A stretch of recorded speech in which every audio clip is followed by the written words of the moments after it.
ಸ್ನೇಹಿತರೆ, ನಿಮ್ಮ ಅಮೂಲ್ಯವಾದ ಜೀವನದ ನಿಮಿಷಗಳನ್ನು ನನಗೆ ದಯವಿಟ್ಟು ನೀಡಿರಿ ಮತ್ತು ನಾನು ನಿಮ್ಮ ಜೀವನದಲ್ಲಿ ತುಂಬಿಕೊಂಡಿರುವ ಮುಂದೂಡುವಿಕೆ ಎಂಬ ಮಹಾಶಕ್ತಿಯನ್ನು, ಆಲಸ್ಯವೆಂಬ ಮಹಾದೋಷವನ್ನು ಶಾಶ್ವತವಾಗಿ ನಾಶ ಮಾಡಿಬಿಡುತ್ತೇನೆ.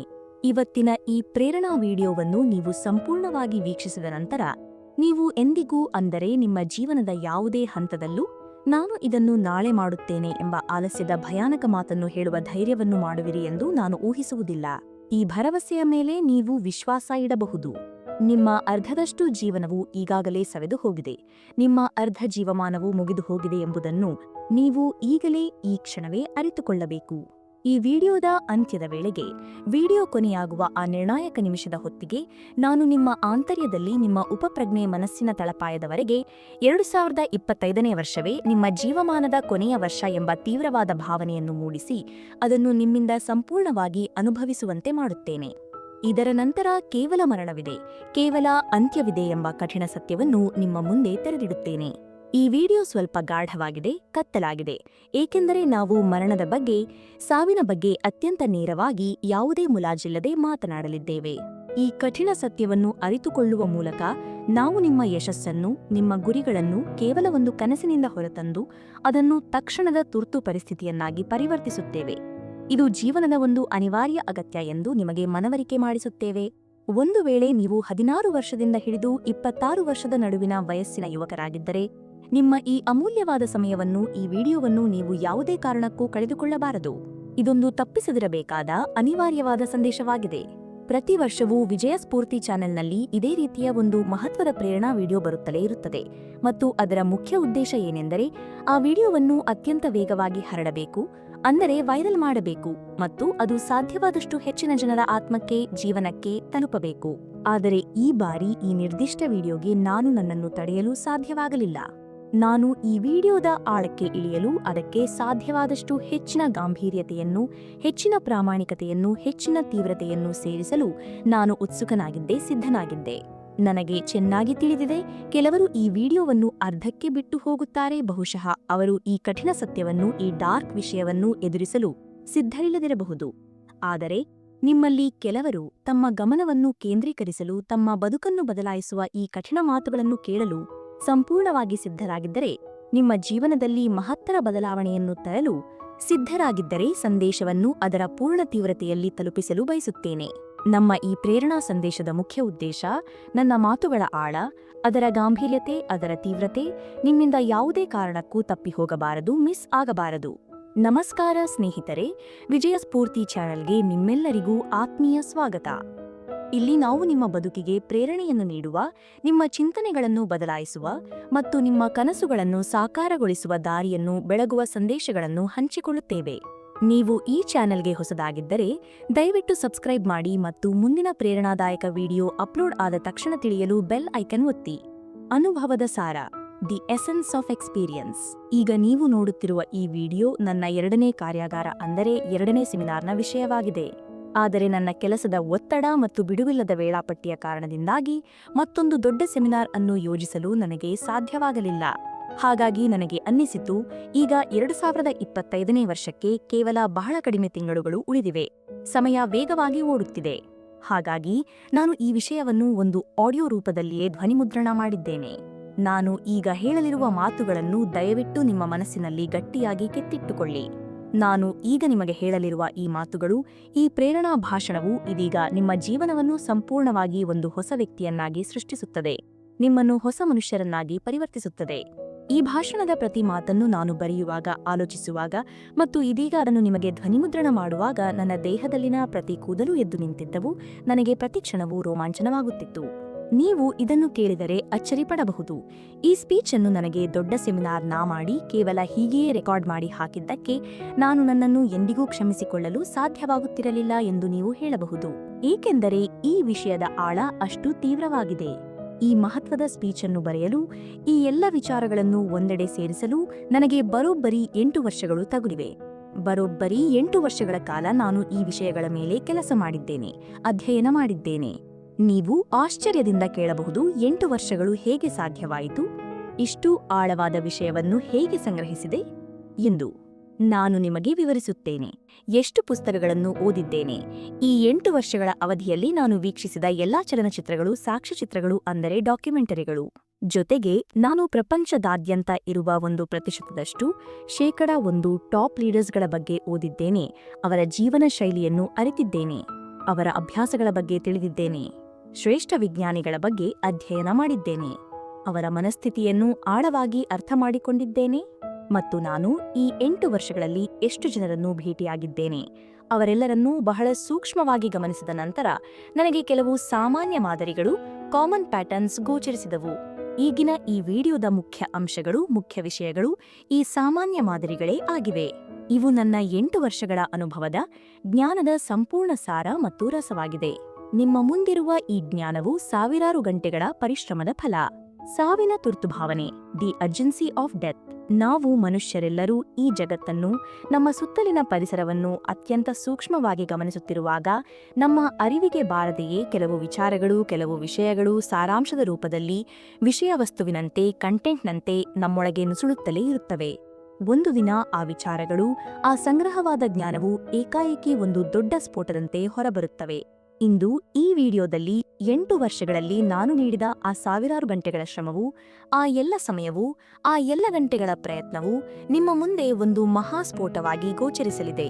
ನಿಮ್ಮ ಜೀವನವನ್ನು ಬದಲಾಯಿಸಲು ಇದು ಶುಭವಾಗಲಿ. All the best. ನಮ್ಮಲ್ಲಿ ಬಹಳಷ್ಟು ಜನರಿಗೆ ತಿಳಿದಿರುವ 48 ಕಾನೂನುಗಳ ಶಕ್ತಿ ಅಂದರೆ ದಿ 48 ಲಾಸ್ ಆಫ್ ಪವರ್ ಪುಸ್ತಕದ ಲೇಖಕರ ಬಗ್ಗೆ ಈಗ ನಾನು ನಿಮಗೆ ಹೇಳುತ್ತೇನೆ. ಅವರ ಹೆಸರೇ ರಾಬರ್ಟ್ ಗ್ರೀನ್. ಅವರು ಒಂದು ಪಾಡ್ಕಾಸ್ಟ್ ಸಂದರ್ಶನದಲ್ಲಿ ಅತ್ಯಂತ ನೋವಿನ ಸಂಗತಿಯನ್ನು ಹಂಚಿಕೊಳ್ಳುತ್ತಾರೆ. ಅವರು ಕಾರು ಚಲಾಯಿಸುತ್ತಿರುವಾಗ ಅವರಿಗೆ ಇದ್ದಕ್ಕಿದ್ದಂತೆ ಪಾರ್ಶ್ವವಾಯು, ಸ್ಟ್ರೋಕ್ ಬರುತ್ತದೆ. ಅದೃಷ್ಟವಶಾತ್ ಅವರು ದೊಡ್ಡ ಅಪಘಾತದಿಂದ ಪಾರಾಗುತ್ತಾರೆ. ಆದರೆ ಆ ಪಾರ್ಶ್ವವಾಯುವಿನ ಕಾರಣದಿಂದಾಗಿ ಅವರ ದೇಹದ ಎಡಭಾಗವು ಪಾರ್ಶ್ವವಾಯುವಿಗೆ ಒಳಗಾಗುತ್ತದೆ, ಅಂದರೆ ಪ್ಯಾರಲೈಸ್ ಆಗುತ್ತದೆ. ಈ ಪಾರ್ಶ್ವವಾಯುವಿನ ಕಾರಣದಿಂದಾಗಿ ಅವರು ತಮ್ಮ ಬದುಕಿನಲ್ಲಿ ಅತ್ಯಂತ ಪ್ರೀತಿಸುತ್ತಿದ್ದ, ತಾವು ಬದುಕುವುದಕ್ಕೆ ಕಾರಣವಾಗಿದ್ದ ಅನೇಕ ವಿಷಯಗಳನ್ನು, ಅನೇಕ ದೈನಂದಿನ ಕಾರ್ಯಗಳನ್ನು ಮಾಡಲು ಸಾಧ್ಯವಾಗುವುದಿಲ್ಲ. ಅತ್ಯಂತ ಪ್ರಮುಖವಾಗಿ ಗಮನಿಸಬೇಕಾದ ವಿಷಯ ಏನೆಂದರೆ, ಅವರು ಜಗತ್ತಿನ ಪ್ರಸಿದ್ಧ ಲೇಖಕರು, ಕೋಟ್ಯಾಂತರ ಪುಸ್ತಕಗಳನ್ನು ಮಾರಾಟ ಮಾಡಿದ ಶ್ರೇಷ್ಠ ಬರಹಗಾರರು. ಆದರೆ ಈಗ ಅವರು ಟೈಪ್ ಮಾಡಲು ಸಹ ಸಾಧ್ಯವಾಗದ ದುಸ್ಥಿತಿಗೆ ತಲುಪಿದ್ದಾರೆ. ಅವರಿಗೆ ತಮ್ಮ ಬೂಟುಗಳನ್ನು ಧರಿಸಲು ಸಹ 10 ನಿಮಿಷಗಳು ಬೇಕಾಗುತ್ತವೆ. ಅವರು ಪ್ರತಿದಿನ ಎಷ್ಟೇ ಕಸರತ್ತು ಮಾಡಿದರೂ ತಮ್ಮ ಆರೋಗ್ಯದ ಮೇಲೆ ಸುಧಾರಣೆಯ ಕನಿಷ್ಠ ಪರಿಣಾಮವು ಮಾತ್ರ ಕಾಣಿಸುತ್ತಿತ್ತು. ಇದೆಲ್ಲವನ್ನೂ ನೋಡಿದಾಗ ಅವರಿಗೆ ತೀವ್ರವಾದ ನಿರಾಶೆ, ಫ್ರಸ್ಟ್ರೇಷನ್ ಉಂಟಾಗುತ್ತಿತ್ತು. ಅವರ ಮತ್ತೊಂದು ಪ್ರಸಿದ್ಧ ಪುಸ್ತಕ ಮಾನವ ಸ್ವಭಾವದ ನಿಯಮಗಳು ಅಂದರೆ the laws of human nature. ಆ ಪುಸ್ತಕ ಬಿಡುಗಡೆಯಾದ ಕೇವಲ 3 ತಿಂಗಳ ನಂತರ ಅವರಿಗೆ ಮತ್ತೆ ಪಾರ್ಶ್ವವಾಯು ಸಂಭವಿಸಿತು. ಅದರ ಕಾರಣದಿಂದಾಗಿ ಅವರು ಕೋಮಾ ಸ್ಥಿತಿಗೆ ಹೋದರು.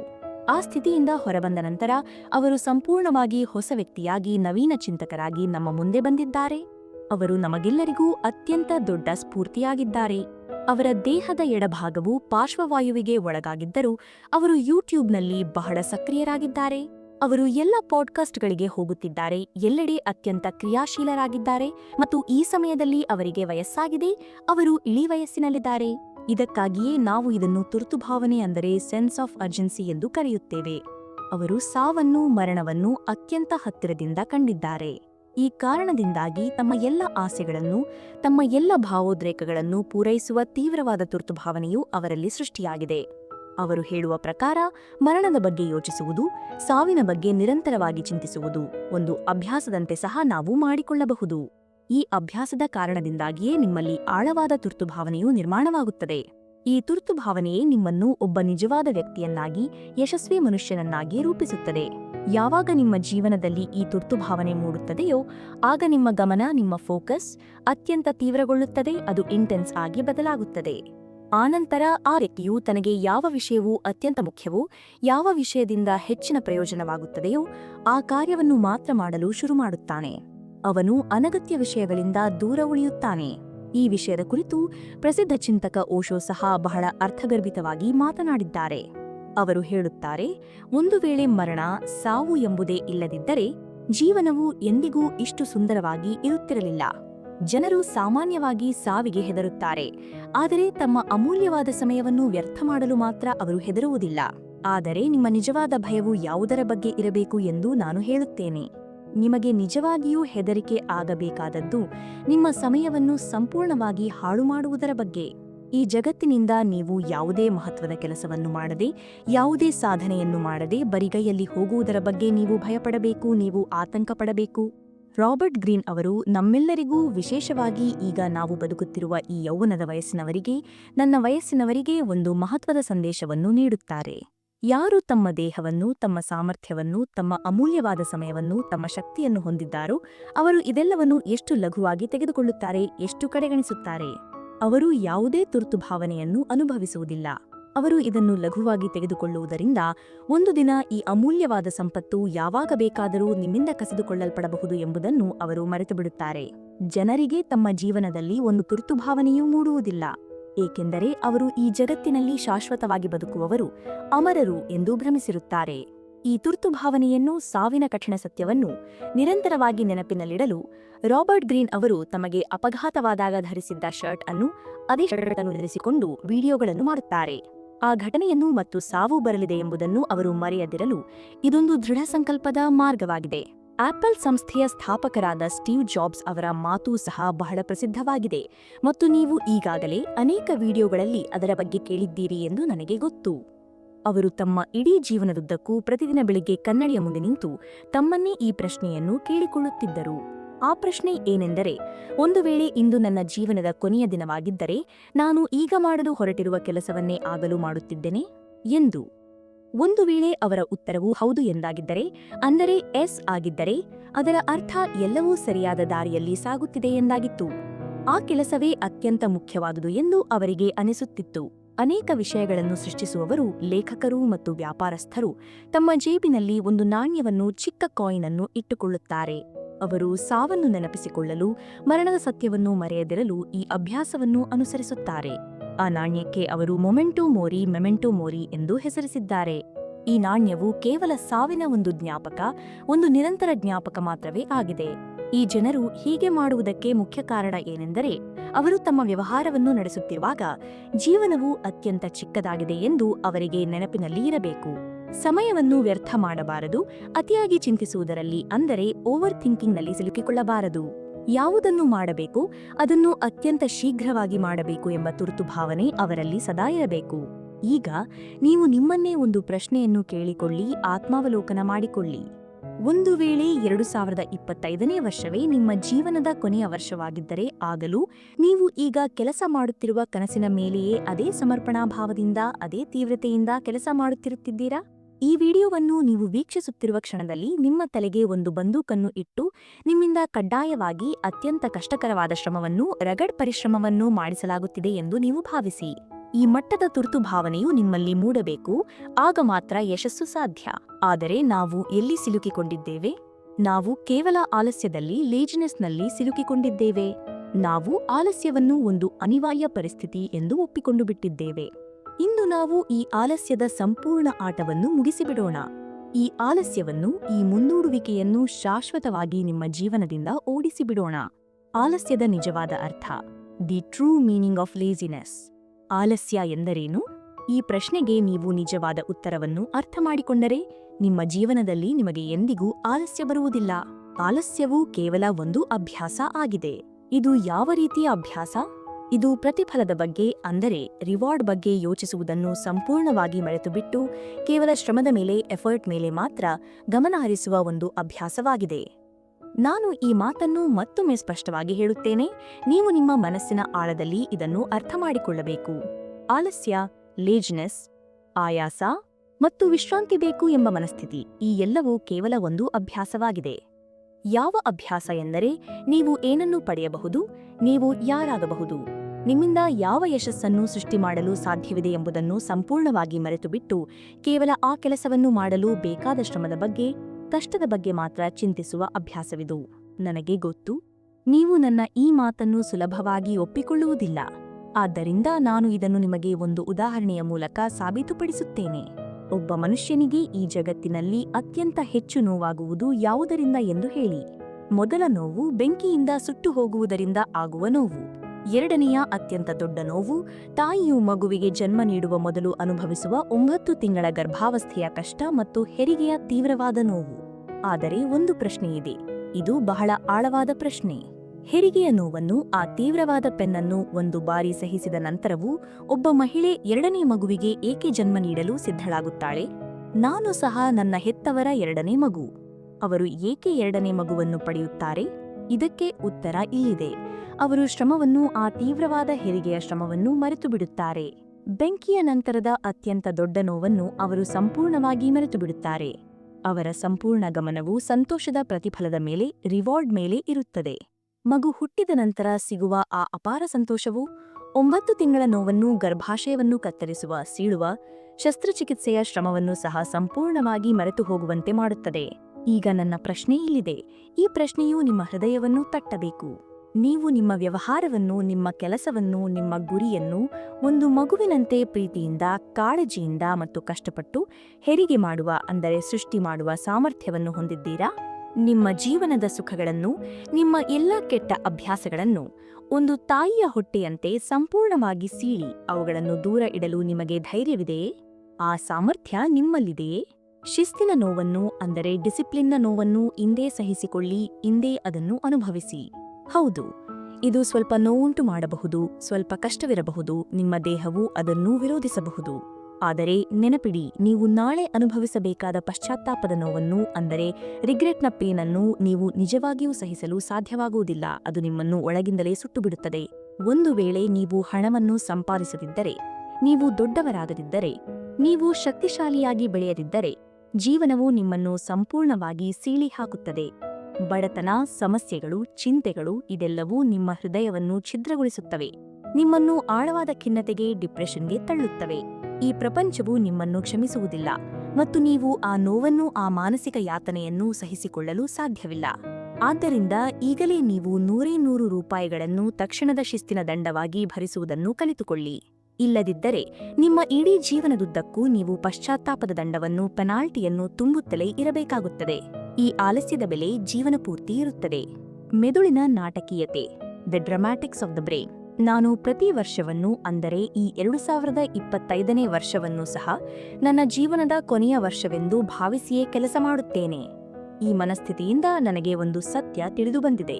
ಈ ನಮ್ಮ ಮೆದುಳು ಇದೆಯಲ್ಲ, ಇದು ಕೇವಲ ನಾಟಕೀಯತೆಯನ್ನು ಸೃಷ್ಟಿಸುವ ಒಂದು ಸಾಧನವಾಗಿದೆ. ಅದು ನಿಮ್ಮನ್ನು ಶ್ರಮ ಪಡುವುದರಿಂದ ತಡೆಯಲು ಪ್ರಯತ್ನಿಸುತ್ತದೆ. ಏಕೆ ಹೀಗೆ ಮಾಡುತ್ತದೆ? ಏಕೆಂದರೆ ಮೆದುಳಿನ ಏಕೈಕ ಕೆಲಸವೆಂದರೆ ನಿಮ್ಮನ್ನು ಶ್ರಮದಿಂದ ರಕ್ಷಿಸುವುದು ಮತ್ತು ನಿಮ್ಮನ್ನು ಬದುಕಿ ಉಳಿಯುವಂತೆ ಮಾಡುವುದು. ಬದುಕಿ ಉಳಿಯುವುದು ಎಂದರೆ ಏನು? ನೀವು ಹಸಿವಿನಿಂದ ಸಾಯದಿರುವುದು. ನಿಮ್ಮ ದೇಹಕ್ಕೆ ಯಾವುದೇ ತೊಂದರೆಯಾಗಿದ್ದರೆ ಅದರ ವಿರುದ್ಧ ಹೋರಾಡುವುದು. ಬದುಕುಳಿಯುವಿಕೆ, ಸರ್ವೈವಲ್, ಇವೆಲ್ಲವೂ ಅದರ ಪ್ರಾಥಮಿಕ ಗುರಿಗಳಾಗಿವೆ. ಸಾವು ಹತ್ತಿರ ಬಂದಾಗ ಅಥವಾ ಅತ್ಯಂತ ದೊಡ್ಡ ತುರ್ತು ಪರಿಸ್ಥಿತಿ ಉಂಟಾದಾಗ ಆಗ ಮಾತ್ರ ನಮ್ಮ ದೇಹದ ಸಂಪೂರ್ಣ ಶಕ್ತಿಯು ಬಳಸಲ್ಪಡುತ್ತದೆ. ನಿಮ್ಮ ಜೀವಕ್ಕೆ ಅಪಾಯ ಬಂದಾಗ ನಿಮ್ಮ ಮೆದುಳು ತಕ್ಷಣವೇ ಎಚ್ಚೆತ್ತುಕೊಳ್ಳುತ್ತದೆ. ಸಾಮಾನ್ಯ ಸಂದರ್ಭಗಳಲ್ಲಿ ಏಕೆ ಪೂರ್ಣ ಶಕ್ತಿಯನ್ನು ಬಳಸುವುದಿಲ್ಲ? ಏಕೆಂದರೆ ನಿಮ್ಮ ದೇಹದ ಶಕ್ತಿಯು ಮೈಟೊಕಾಂಡ್ರಿಯಾದಲ್ಲಿ ಮೈಟೊಕಾಂಡ್ರಿಯಾ ಸಂಗ್ರಹಿಸಲ್ಪಟ್ಟಿರುತ್ತದೆ. ನಿಮ್ಮ ಪ್ರತಿ ಜೀವಕೋಶದಲ್ಲಿ ಮೈಟೊಕಾಂಡ್ರಿಯಾಗಳಿವೆ. ಇವುಗಳೆಂದರೆ ಏನು? ಇವು ನಿಮ್ಮ ಶಕ್ತಿಯ ವಿದ್ಯುತ್ ಕೇಂದ್ರಗಳು, ಅಂದರೆ ಎನರ್ಜಿ ಪವರ್ ಹೌಸ್ಗಳು. ನಿಮ್ಮ ದೇಹದ ಸಂಪೂರ್ಣ ಶಕ್ತಿಯು ಇದರೊಳಗೆ ಸಂಗ್ರಹವಾಗುತ್ತದೆ. ಇದು ನಿಮ್ಮ ದೇಹದ ಇನ್ವರ್ಟರ್ ಇದ್ದಂತೆ. ನಿಮ್ಮ ದೇಹವು ಅತ್ಯಂತ ಕೆಟ್ಟ ಪರಿಸ್ಥಿತಿಗಾಗಿ, ಅಂದರೆ ವರ್ಸ್ಟ್ ಕೇಸ್ಗಾಗಿ, ತುರ್ತು ಪರಿಸ್ಥಿತಿಗಾಗಿ ಈ ಶಕ್ತಿಯನ್ನು ಉಳಿಸುತ್ತದೆ. ನಿಮ್ಮ ಅತ್ಯಂತ ಕೆಟ್ಟ ಪರಿಸ್ಥಿತಿ, ಅಂದರೆ ನಿಮ್ಮ ವರ್ಸ್ಟ್ ಕೇಸ್, ಈ ವರ್ಷವೇ ಎಂದು ನೀವು ಈಗಲೇ ಭಾವಿಸಿ, ಈಗಲೇ ನಿರ್ಧರಿಸಿ. ನಿಮ್ಮೊಳಗೆ ಈಗಾಗಲೇ ಶಕ್ತಿ, ತಾಕತ್ತು ಇದೆ ಎಂದು ಯೋಚಿಸಿ. ಆದರೆ ನೀವು ಅದನ್ನು ಏಕೆ ಕರೆಯಲು ಸಾಧ್ಯವಾಗುತ್ತಿಲ್ಲ? ಏಕೆ ನಿಮಗೆ ಆಲಸ್ಯ ಬರುತ್ತಿದೆ? ಆದರೆ ನೀವು ಯಾವಾಗ ನಿಮ್ಮ ಕೆಲಸವನ್ನು ತುರ್ತು ಪರಿಸ್ಥಿತಿ ಎಂದು ಅರ್ಥ ಮಾಡಿಕೊಳ್ಳುತ್ತೀರೋ, ನಿಮಗೆ ಹಣ ಗಳಿಸಬೇಕು, ಇಲ್ಲದಿದ್ದರೆ ನಾವು ನಾಶವಾಗುತ್ತೇವೆ, ನಾವು ಕೊನೆಗೊಳ್ಳುತ್ತೇವೆ ಎಂಬ ಭಾವನೆ ಮೂಡುತ್ತದೆಯೋ, ಆಗ ನೀವು ಕೆಲಸದಿಂದ ವಿಮುಖರಾಗಲು ಸಾಧ್ಯವಾಗುವುದಿಲ್ಲ. ನಿಮ್ಮ ಕೆಲಸವು ನಿಮ್ಮನ್ನು ಬಿಟ್ಟು ಹೋಗಲು ಸಾಧ್ಯವಾಗುವುದಿಲ್ಲ. ಸ್ಮಶಾನದಲ್ಲಿ ಕೇವಲ ಜನರ ಶವಗಳು ಮಾತ್ರ ಇರುವುದಿಲ್ಲ. ಅಲ್ಲಿ ಅವರ ನಾಳೆ ಮಾಡುತ್ತೇನೆ ಎಂಬ ಕಾರಣದಿಂದಾಗಿ ಹೂತು ಹೋಗಿರುವ ಅನೇಕ ವಿಚಾರಗಳು ಸಹ ಇರುತ್ತವೆ. ಇದಕ್ಕೆ ಸರಿಯಾದ ಸಮಯವಲ್ಲ ಎಂಬ ಕಾರಣದಿಂದಾಗಿ ಸಮಾಧಿ ಮಾಡಲ್ಪಟ್ಟಿರುವ ಕನಸುಗಳು ಇರುತ್ತವೆ. ಅವರ ಅಪೂರ್ಣಗೊಂಡ ಕನಸುಗಳು, ಅವರ ಸಂಪೂರ್ಣವಾಗದ ಗುರಿಗಳು ಅವರೊಂದಿಗೆ ಸೇರಿ ದಫನಾಗುತ್ತವೆ. ಈ ಕಠಿಣ ಸತ್ಯವನ್ನು ನೀವು ನಿಮ್ಮ ಹೃದಯದಲ್ಲಿ ಅರಿತುಕೊಳ್ಳಬೇಕು. ಈ ವಿಡಿಯೋ ಬಹುಶಃ ಸ್ವಲ್ಪ ಹೆಚ್ಚು ಗಾಢವಾಗಿ, ಡಾರ್ಕ್ ಆಗಿ ಇರಬಹುದು. ನಾನು ಈ ಕಠಿಣ ಮಾತುಗಳನ್ನು ಹೇಳಿದ್ದಕ್ಕಾಗಿ ಕ್ಷಮೆಯಾಚಿಸುತ್ತೇನೆ. ಆದರೆ ನನ್ನ ಏಕೈಕ ಉದ್ದೇಶ ಏನೆಂದರೆ, ನಿಮ್ಮ ಜೀವನದಲ್ಲಿ ಮಹತ್ವದ ಬದಲಾವಣೆ ಆಗಬೇಕು, ನೀವು ಎಚ್ಚೆತ್ತುಕೊಳ್ಳಬೇಕು. ಎರಡನೇ ಅಂಶ ಜಾಗೃತಿ ಅಥವಾ ಹೋಶ್, ಅವೇರ್ನೆಸ್ ಆರ್ ಹೋಶ್. ಈಗ ನೀವು ದಯವಿಟ್ಟು ಎರಡನೇ ಅಂಶದತ್ತ ಗಮನ ಹರಿಸಬೇಕು, ಏಕೆಂದರೆ ಈ ಅಂಶದ ಹೆಸರೇ ಹೋಶ್ ಅಂದರೆ ಜಾಗೃತಿ ಅಥವಾ ಎಚ್ಚರ ಆಗಿದೆ. ಮುಂದಿನ 5 ಸೆಕೆಂಡುಗಳಷ್ಟು ಅಮೂಲ್ಯವಾದ ಸಮಯವನ್ನು ಸಹ ನೀವು ತಪ್ಪಿಸಿಕೊಳ್ಳಬೇಡಿ, ಮಿಸ್ ಮಾಡಿಕೊಳ್ಳಬೇಡಿ. ಈ ಸಂಪೂರ್ಣ ವಿಡಿಯೋವು ಒಂದು ದಾರದಿಂದ ಪೋಣಿಸಿದ ಮುತ್ತುಗಳಂತೆ ಇದೆ. ಇದು ಒಂದು ಸೂಕ್ಷ್ಮವಾದ ನೇಯ್ಗೆಯಾಗಿದೆ. ಒಂದರ ನಂತರ ಒಂದರಂತೆ ಬರುವ ಎಲ್ಲಾ ವಿಷಯಗಳು ಅತ್ಯಂತ ಅರ್ಥಪೂರ್ಣವಾಗಿವೆ. ಅವೆಲ್ಲವೂ ಒಂದಕ್ಕೊಂದು ಬಲವಾಗಿ ಸಂಬಂಧಿಸಿವೆ. ಹಾಗಾಗಿ ದಯವಿಟ್ಟು ಕೇಳುತ್ತಲೇ ಇರಿ, ನಿಮ್ಮ ಗಮನವನ್ನು ಬೇರೆಡೆಗೆ ಹರಿಸಬೇಡಿ. ಒಬ್ಬ ಮನುಷ್ಯನು ಸಂಪೂರ್ಣವಾಗಿ ಜಾಗೃತನಾದಾಗ, ಅಂದರೆ ಹೋಶ್ನಲ್ಲಿ ಇದ್ದಾಗ, ಕೇವಲ 5 ತಿಂಗಳುಗಳಲ್ಲಿ ತನ್ನ ಪ್ರಪಂಚವನ್ನು ಸಂಪೂರ್ಣವಾಗಿ ಬದಲಾಯಿಸಬಹುದು. ಅಂದರೆ ಇಡೀ ಜಗತ್ತನ್ನೇ ಅತ್ತಿತ್ತ ಮಾಡುವಷ್ಟು ಶಕ್ತಿ ಅವನಲ್ಲಿ ಮೂಡುತ್ತದೆ. ಜಾಗೃತಿಯ ಕೇವಲ 1 ಗಂಟೆಯೂ ಹೋಶ್ನ 1 ಗಂಟೆ ಹಲವಾರು ದಿನಗಳಿಗೆ ಸಮಾನವಾಗಿರುತ್ತದೆ. ಜಾಗೃತಿಯ ಕೆಲವು ನಿಮಿಷಗಳು ನಿಮಗೆ ಹಲವು ವರ್ಷಗಳ ದಾರಿಯನ್ನು, ಡೈರೆಕ್ಷನ್ ಅನ್ನು, ಎಲ್ಲಿಗೆ ಹೋಗಬೇಕು ಎಂಬುದರ ಸ್ಪಷ್ಟ ಮಾರ್ಗದರ್ಶನವನ್ನು ನೀಡಬಲ್ಲವು. ಜಾಗೃತಿಯ ಅಂದರೆ ಎಚ್ಚರದ ಕೇವಲ 4 ಅಥವಾ 5 ತಿಂಗಳುಗಳಲ್ಲಿ ನೀವು ಅಂತಹ ಪವಾಡವನ್ನು ಸೃಷ್ಟಿ ಮಾಡಬಹುದು. ಅಂದರೆ ಕೇವಲ 4-5 ತಿಂಗಳುಗಳ ಈ ಸ್ಪಷ್ಟ ಜಾಗೃತಿಯು ನಿಮ್ಮ ಈ ಹಿಂದೆ ಎಚ್ಚರ ತಪ್ಪಿ ಕಳೆದ ಅರ್ಧ ಜೀವನದಲ್ಲಿ ಮಾಡಲಾಗದ ಕೆಲಸವನ್ನು ಮಾಡಿ ತೋರಿಸುತ್ತದೆ. ಸಮಯವು ವೇಗವಾಗಿ ಹೋಗುವುದಿಲ್ಲ ಸ್ನೇಹಿತರೆ. ಮನುಷ್ಯನು ಎಚ್ಚರ ತಪ್ಪಿದ್ದಾನೆ, ಮನುಷ್ಯನು ಬೆಹೋಶ್ ಆಗಿದ್ದಾನೆ, ಅಂದರೆ ಆತ ಜಾಗೃತಿಯಲ್ಲಿಲ್ಲ, ಆತ ಅರಿವಿನಲ್ಲೇ ಇಲ್ಲ. ನನ್ನ ಸಾರ್ವಕಾಲಿಕ ಮೆಚ್ಚಿನ ಭಾಷಣಕಾರರು ಜಿಮ್ ರೋನ್ ಅವರು ತಮ್ಮ ಕಾರ್ಯಾಗಾರಗಳಲ್ಲಿ ಒಂದು ಪ್ರಮುಖ ಪ್ರಶ್ನೆಯನ್ನು ಕೇಳುತ್ತಾರೆ. ಅವರು ಕೇಳುತ್ತಾರೆ, ಯಾವುದನ್ನು ದೊಡ್ಡ ಜೀವನ ಎಂದು ಕರೆಯುತ್ತೇವೆ? ಒಬ್ಬ ವ್ಯಕ್ತಿಯು 900 ವರ್ಷಗಳ ಕಾಲ ಬದುಕಿದರೆ ಏನಾಗುತ್ತದೆ? ಅವನು 9ರಿಂದ 10 ತಲೆಮಾರುಗಳು ಅಂದರೆ ಜನರೇಷನ್ಸ್ಗಳು ಹೋಗುವುದನ್ನು ನೋಡಿದ್ದಾನೆ ಎಂದಷ್ಟೇ ಆಗುತ್ತದೆ. ಆದರೆ ಇದು ದೊಡ್ಡ ಜೀವನವಲ್ಲ. ಆದರೆ ಅವರು ಈ ಪ್ರಶ್ನೆಗೆ ಉತ್ತರಿಸುತ್ತಾರೆ, ನಾವು ನಮ್ಮ ಜೀವನವನ್ನು ಸಮಯದಿಂದ, ವರ್ಷಗಳಿಂದ ಅಳೆಯುವುದಿಲ್ಲ. ಬದಲಾಗಿ ನಾವು ಅದನ್ನು ಎಚ್ಚರದಲ್ಲಿ, ಜಾಗೃತಿಯಲ್ಲಿ ಬದುಕಿರುವ ಕ್ಷಣಗಳಿಂದ ಮಾತ್ರ ದೊಡ್ಡ ಜೀವನವೆಂದು ಪರಿಗಣಿಸುತ್ತೇವೆ. ಆದರೆ ಇದು ಬಹಳ ಪ್ರಾಥಮಿಕ, ಮೂಲಭೂತವಾದ ವಿಷಯ. ಬಾಲಿವುಡ್ನ ಚಲನಚಿತ್ರದ ಸಂಭಾಷಣೆಯಂತೆ ಇದು ಧ್ವನಿಸುತ್ತದೆ. ನಾವು ಇದನ್ನು ಪ್ರಾಯೋಗಿಕವಾಗಿ, ಪ್ರಾಕ್ಟಿಕಲ್ ಆಗಿ ನೋಡಬೇಕಾಗಿದೆ. ನೀವು ನಿಮ್ಮ ಜೀವನದ ಹಿಂದಿನ 1 ವರ್ಷವನ್ನು ನೆನಪಿಸಿಕೊಳ್ಳಿ. ನೀವು 365 ದಿನಗಳ 24 ಗಂಟೆಗಳ ಪ್ರತಿಯೊಂದು ನಿಮಿಷವನ್ನು ಸಹ ನೆನಪಿಸಿಕೊಳ್ಳಲು ಸಾಧ್ಯವೇ? ಖಂಡಿತ ಇಲ್ಲ. ಬದಲಾಗಿ ನೀವು 12ರಿಂದ 15 ಎಚ್ಚರದಲ್ಲಿ ಬದುಕಿದ ಕ್ಷಣಗಳನ್ನು, ನೆನಪುಗಳನ್ನು, ಘಟನೆಗಳನ್ನು ಮಾತ್ರ ನೆನಪಿಸಿಕೊಳ್ಳುತ್ತೀರಿ. ಕಳೆದ 1 ವರ್ಷದಲ್ಲಿ ನಾನು ಈ ಮಹತ್ವದ ಕೆಲಸಗಳನ್ನು ಮಾಡಿದ್ದೇನೆ ಎಂದು ನಿಮಗೆ ನೆನಪಾಗುತ್ತದೆ. ಆ ಕ್ಷಣಗಳು ನಿಮಗೆ ಏಕೆ ನೆನಪಿನಲ್ಲಿವೆ? ಏಕೆಂದರೆ ಅವುಗಳನ್ನು ಜಾಗೃತಿಯಲ್ಲಿ, ಹೋಶ್ನಲ್ಲಿ, ಸಂಪೂರ್ಣ ಅರಿವಿನೊಂದಿಗೆ ಮಾಡಲಾಗಿತ್ತು. ನಾವು ನಮ್ಮ ಇಡೀ ಜೀವನವನ್ನು ಕೇವಲ ಕಾಲಮಾನದಿಂದ ಅಳೆಯುವುದಿಲ್ಲ. ಬದಲಾಗಿ ಜಾಗೃತಿಯಲ್ಲಿ ಸ್ಪಷ್ಟವಾಗಿ ಕಳೆದಿರುವ ಪ್ರತಿಯೊಂದು ಅಮೂಲ್ಯ ಕ್ಷಣದಿಂದ ಅಳೆಯುತ್ತೇವೆ. ಈ ಆಳವಾದ ವಿಷಯಗಳನ್ನು ನೀವು ಒಮ್ಮೆ ಅರ್ಥಮಾಡಿಕೊಂಡರೆ, ನೀವು ಎಲ್ಲವನ್ನೂ ಬಿಟ್ಟು ತಕ್ಷಣವೇ ನಿಮ್ಮ ಜೀವನವನ್ನು ಬದಲಾಯಿಸಲು ಕಾರ್ಯಪ್ರವೃತ್ತರಾಗುತ್ತೀರಿ. 60 ವರ್ಷದ ವಯಸ್ಸಿನಲ್ಲಿ ನೀವು ನಿಮ್ಮ ಜೀವನದಲ್ಲಿ ಕೇವಲ ಕೆಲವು ಕ್ಷಣಗಳನ್ನು ನೆನಪಿಸಿಕೊಳ್ಳುತ್ತೀರಿ ಮತ್ತು ಆ ನೆನಪುಗಳನ್ನು ಇಟ್ಟುಕೊಂಡೇ ಸಂತೋಷಪಡುತ್ತೀರಿ. ಕೇವಲ ಕೆಲವು ಅಮೂಲ್ಯ ಕ್ಷಣಗಳು. ನೀವು ಪ್ರತಿದಿನವನ್ನು, ಪ್ರತಿ ವರ್ಷವನ್ನು ನೆನಪಿಸಿಕೊಳ್ಳುವುದಿಲ್ಲ. ಈ ವಿಷಯವನ್ನು ಇದಕ್ಕಿಂತ ಸುಲಭವಾಗಿ, ಸ್ಪಷ್ಟವಾಗಿ ವಿವರಿಸಲು ನನಗೆ ಸಾಧ್ಯವಿಲ್ಲ. ನಾನು ಮಾತನಾಡುತ್ತಿರುವಾಗ ವೋಡ್ಕಾದಲ್ಲಿ ನೀರು ಬೆರೆಸಿದಂತೆ ಕಠಿಣ ಮಾತುಗಳನ್ನು ಸರಳಗೊಳಿಸಿ ಹೇಳುತ್ತಿದ್ದೇನೆ. ಕೆಲವರು ತಮ್ಮ ಜೀವನದ 100 ವರ್ಷಗಳನ್ನು ವ್ಯರ್ಥ ಮಾಡುತ್ತಾರೆ. ಇನ್ನು ಕೆಲವರು ಕೇವಲ 25 ವರ್ಷದ ವಯಸ್ಸಿನಲ್ಲಿ, 27 ವರ್ಷದ ವಯಸ್ಸಿನಲ್ಲಿ ಇಡೀ ಪ್ರಪಂಚದ ಮೇಲೆ ರಾಜರಾಗಿ ಆಳುತ್ತಾರೆ. ನಮಗೆಲ್ಲ ತಿಳಿದಿರುವ ಅಲೆಕ್ಸಾಂಡರ್ ದಿ ಗ್ರೇಟ್, ಅಂದರೆ ಶ್ರೇಷ್ಠ ಅಲೆಕ್ಸಾಂಡರ್, ಕೇವಲ 15 ವರ್ಷದ ವಯಸ್ಸಿನಲ್ಲಿ ತಮ್ಮ ಮೊದಲ ಯುದ್ಧವನ್ನು ಗೆದ್ದರು. ಇದು ಒಬ್ಬ ಸಾಮಾನ್ಯ ಮನುಷ್ಯ ಮತ್ತು ಒಬ್ಬ ಮಹಾನ್ ನಾಯಕನ ನಡುವಿನ ವ್ಯತ್ಯಾಸವಾಗಿದೆ. ಆತ ಜಾಗೃತಿಯಲ್ಲಿ ಬದುಕಿದ. 2022ನೇ ಇಸವಿಯಲ್ಲಿ ನಾನು ತೀವ್ರ ಒತ್ತಡದಲ್ಲಿದ್ದೆ. 3 ವರ್ಷಗಳ ಹಿಂದೆ ನನಗೆ ಸ್ವಲ್ಪ ಆತಂಕವಿತ್ತು. ಆಗ ನಾನು ಜಾಗೃತಿಯನ್ನು, ಅಂದರೆ ಹೋಶನ್ನು ಕೇವಲ 3 ತಿಂಗಳುಗಳ ಕಾಲ ಬಳಸಿದೆ. ಮತ್ತು ಆ 3 ತಿಂಗಳುಗಳು ನನ್ನ ಇಡೀ ಜೀವನದ ಆಟವನ್ನೇ ಸಂಪೂರ್ಣವಾಗಿ ಬದಲಾಯಿಸಿಬಿಟ್ಟವು. ಹೋಶ್ನ ಶಕ್ತಿ, ಗಮನವೇ ಶಕ್ತಿ. ದಿ ಪವರ್ ಆಫ್ ಹಾಶ್, ಫೋಕಸ್ ಇಸ್ ಎನರ್ಜಿ. ಜಾಗೃತಿ ಅಂದರೆ, ಹೋಶ್ ಎಂದರೆ ನನ್ನ ಪ್ರಕಾರ ಏನು? ಗಮನ, ಅಟೆನ್ಷನ್, ಏಕಾಗ್ರತೆ, ಫೋಕಸ್ ಮತ್ತು ಅರಿವು, ಅವೇರ್ನೆಸ್. ನೀವು ಎಷ್ಟು ಮಟ್ಟಿಗೆ ಸಚೇತರಾಗಿದ್ದೀರಿ, ಎಷ್ಟು ಪ್ರಜ್ಞಾಪೂರ್ವಕವಾಗಿದ್ದೀರಿ ಮತ್ತು ನಿಮ್ಮ ಗಮನ ಎಲ್ಲಿ ಇದೆ ಎಂಬುದು ಮುಖ್ಯ. ಗಮನ ಅಂದರೆ ಏನು? ಗಮನವೆಂದರೆ ಶಕ್ತಿ, ಅಂದರೆ ಎನರ್ಜಿ. ಶಕ್ತಿಯ ನಿಯಮ ಅಂದರೆ ಎನರ್ಜಿಯ ರೂಲ್ ಏನು ಹೇಳುತ್ತದೆ? ನೀವು ಶಕ್ತಿಯನ್ನು ಸೃಷ್ಟಿಸಲು ಸಾಧ್ಯವಿಲ್ಲ, ಅದನ್ನು ಸಂಪೂರ್ಣವಾಗಿ ನಾಶಪಡಿಸಲು ಸಾಧ್ಯವಿಲ್ಲ. ನೀವು ಅದನ್ನು ಕೇವಲ ವರ್ಗಾಯಿಸಲು ಅಂದರೆ ಟ್ರಾನ್ಸ್ಫರ್ ಮಾಡಲು ಮಾತ್ರ ಸಾಧ್ಯವಿದೆ. ಈ ವಿಷಯವನ್ನು ನಾವೆಲ್ಲರೂ ಶಾಲೆಯಲ್ಲಿ ವಿಜ್ಞಾನದಲ್ಲಿ ಓದಿದ್ದೇವೆ. ನಿಮ್ಮ ಗಮನವು ಎಲ್ಲಿಗೆ ಹೋಗುತ್ತದೆಯೋ ಅಲ್ಲಿ ಏನಾಗುತ್ತದೆ? ಅಲ್ಲಿ ಶಕ್ತಿಯು ಹರಿಯುತ್ತದೆ, ಎನರ್ಜಿ ಫ್ಲೋ ಆಗುತ್ತದೆ. ನಿಮ್ಮ ಗಮನವು ಎಲ್ಲಿ ಇರುತ್ತದೆಯೋ ಆ ವಿಷಯವು ಖಂಡಿತವಾಗಿಯೂ ಬೆಳೆಯುತ್ತದೆ. ಇದು ಅತ್ಯಂತ ಸಾಮಾನ್ಯ ಜ್ಞಾನದ ವಿಷಯವಾಗಿದೆ, ಕಾಮನ್ ಸೆನ್ಸ್ನ ಮಾತು. 2001ನೇ ಇಸವಿಯಲ್ಲಿ ತಂತ್ರಜ್ಞಾನದ ಪ್ರಗತಿ ಅಂದರೆ ಟೆಕ್ ಬೂಮ್ ಬಂತು. ಈ ಗ್ರಾಫ್ ಅನ್ನು ನೀವು ನೋಡಿ.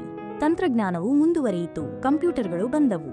ಈಗಂತೂ ಕೃತಕ ಬುದ್ಧಿಮತ್ತೆ ಅಂದರೆ ಎಐ ಸಹ ಬಂದಿದೆ. 1960ರ ದಶಕದ ವಕ್ತದಲ್ಲಿ 100 ಜನರು ಮಾಡುತ್ತಿದ್ದ ಕೆಲಸವನ್ನು ಇಂದು ಒಬ್ಬಂಟಿ ಮನುಷ್ಯನು ಸುಲಭವಾಗಿ ಮಾಡಿ ಮುಗಿಸುತ್ತಾನೆ. ಆದರೆ ನೀವು ಪ್ರತಿ ದೇಶದ ಜನರ ಕೆಲಸ ಮಾಡುವವರ ಉತ್ಪಾದಕತೆ ಅಂದರೆ ಪ್ರೊಡಕ್ಟಿವಿಟಿ ಅಥವಾ ಜನರ ಗಮನದ ಮಟ್ಟ ಅಂದರೆ ಫೋಕಸ್ನ ಗ್ರಾಫ್ ಅನ್ನು ನೋಡಿದರೆ ಅದು ನಿರಂತರವಾಗಿ ಕುಸಿಯುತ್ತಿದೆ, ಇಳಿಮುಖವಾಗುತ್ತಿದೆ. ನಮ್ಮ ಗಮನವು ಅಪಾಯದಲ್ಲಿದೆ. ಜಗತ್ತು ಹೇಳುತ್ತಿದೆ ತಂತ್ರಜ್ಞಾನವೇ ಭವಿಷ್ಯ ಎಂದು. ಆದರೆ ನನ್ನ ಮಾತು ಕೇಳಿ, ಗಮನ ಅಂದರೆ ಫೋಕಸ್, ಅದ್ಭುತವಾದ ಏಕಾಗ್ರತೆಯೇ ನಿಜವಾದ ಭವಿಷ್ಯ. ಈ ದೊಡ್ಡ ಜನರು, ದೊಡ್ಡ ಸಂಸ್ಥೆಗಳು ನಿಮಗೆ ಇದನ್ನು ಹೇಳುತ್ತಿಲ್ಲ. ಗಮನವೇ ಭವಿಷ್ಯದ ಅತ್ಯಂತ ಅಮೂಲ್ಯ ಸಂಪತ್ತು. ಸಾವಿನ ಬಗ್ಗೆ ಮತ್ತು ಜಾಗೃತಿಯ ಬಗ್ಗೆ, ಹೋಶ್ ಬಗ್ಗೆ ನಾನು ನೀಡಿದ ಈ 2 ಅಂಶಗಳು ನಿಮ್ಮ ಕಣ್ಣುಗಳನ್ನು ತೆರೆಯುವ ಉದ್ದೇಶವನ್ನು ಹೊಂದಿದ್ದವು. 3ನೇ ನಿಯಮ, ಉಪಪ್ರಜ್ಞೆ ಮನಸ್ಸನ್ನು ಗೆಲ್ಲುವುದು. Rule 3, conquering the subconscious mind. ಈಗ 3ನೇ ನಿಯಮವನ್ನು ಆಲಿಸಿ. ಈ ನಿಯಮ ನಿಮ್ಮ ಮನಸ್ಸಿಗೆ ಸಂಬಂಧಿಸಿದೆ. ಬೆಳಿಗ್ಗೆ ಎದ್ದ ನಂತರದ ಮೊದಲ 3 ಗಂಟೆಗಳ ಮೇಲೆ ನೀವು ಸಂಪೂರ್ಣವಾಗಿ ಆಳ್ವಿಕೆ ನಡೆಸಲು ಸಾಧ್ಯವಾದರೆ, ಆ 3 ಗಂಟೆಗಳನ್ನು ನೀವು ನಿಯಂತ್ರಿಸಲು ಸಾಧ್ಯವಾದರೆ, ನೀವು ಇಡೀ ದಿನವನ್ನು ಸಂಪೂರ್ಣವಾಗಿ ನಿಯಂತ್ರಿಸಬಹುದು. ನೀವು 1 ದಿನವನ್ನು ನಿಯಂತ್ರಿಸಬಹುದು, ನಂತರ 2ನೇ ದಿನವನ್ನು ನಿಯಂತ್ರಿಸಬಹುದು. ಈ ರೀತಿಯಾಗಿ ನೀವು 1 ವಾರವನ್ನು ಸಂಪೂರ್ಣವಾಗಿ ನಿಯಂತ್ರಿಸಬಹುದು. 1 ವಾರವನ್ನು ನಿಯಂತ್ರಿಸಿದ ನಂತರ ನೀವು 1 ತಿಂಗಳ ಮೇಲೆ ಹಿಡಿತ ಸಾಧಿಸಬಹುದು. ನೀವು 1 ತಿಂಗಳ ಮೇಲೆ ನಿಯಂತ್ರಣ ಸಾಧಿಸಲು ಕಲಿತರೆ, ನೀವು 5 ತಿಂಗಳುಗಳ ಮೇಲೆ ನಿಯಂತ್ರಣ ಸಾಧಿಸಬಹುದು. ಮತ್ತು 5 ತಿಂಗಳುಗಳ ಮೇಲೆ ನಿಯಂತ್ರಣ ಸಾಧಿಸಿದ ನಂತರ ನೀವು ನಿಮ್ಮ ಇಡೀ ಜೀವನವನ್ನು ಸಂಪೂರ್ಣವಾಗಿ ನಿಯಂತ್ರಿಸಬಹುದು. ಸಂಶೋಧನೆಗಳಲ್ಲಿ ತಿಳಿದು ಬಂದಿರುವ ವಿಷಯವೇನೆಂದರೆ, ಒಬ್ಬ ಸರಾಸರಿ ವ್ಯಕ್ತಿಯು ಬೆಳಿಗ್ಗೆ ಎದ್ದ ನಂತರ ಮಲಗುವವರೆಗೆ ದಿನಕ್ಕೆ ಸುಮಾರು 500 ನಿರ್ಧಾರಗಳನ್ನು ತೆಗೆದುಕೊಳ್ಳುತ್ತಾನೆ.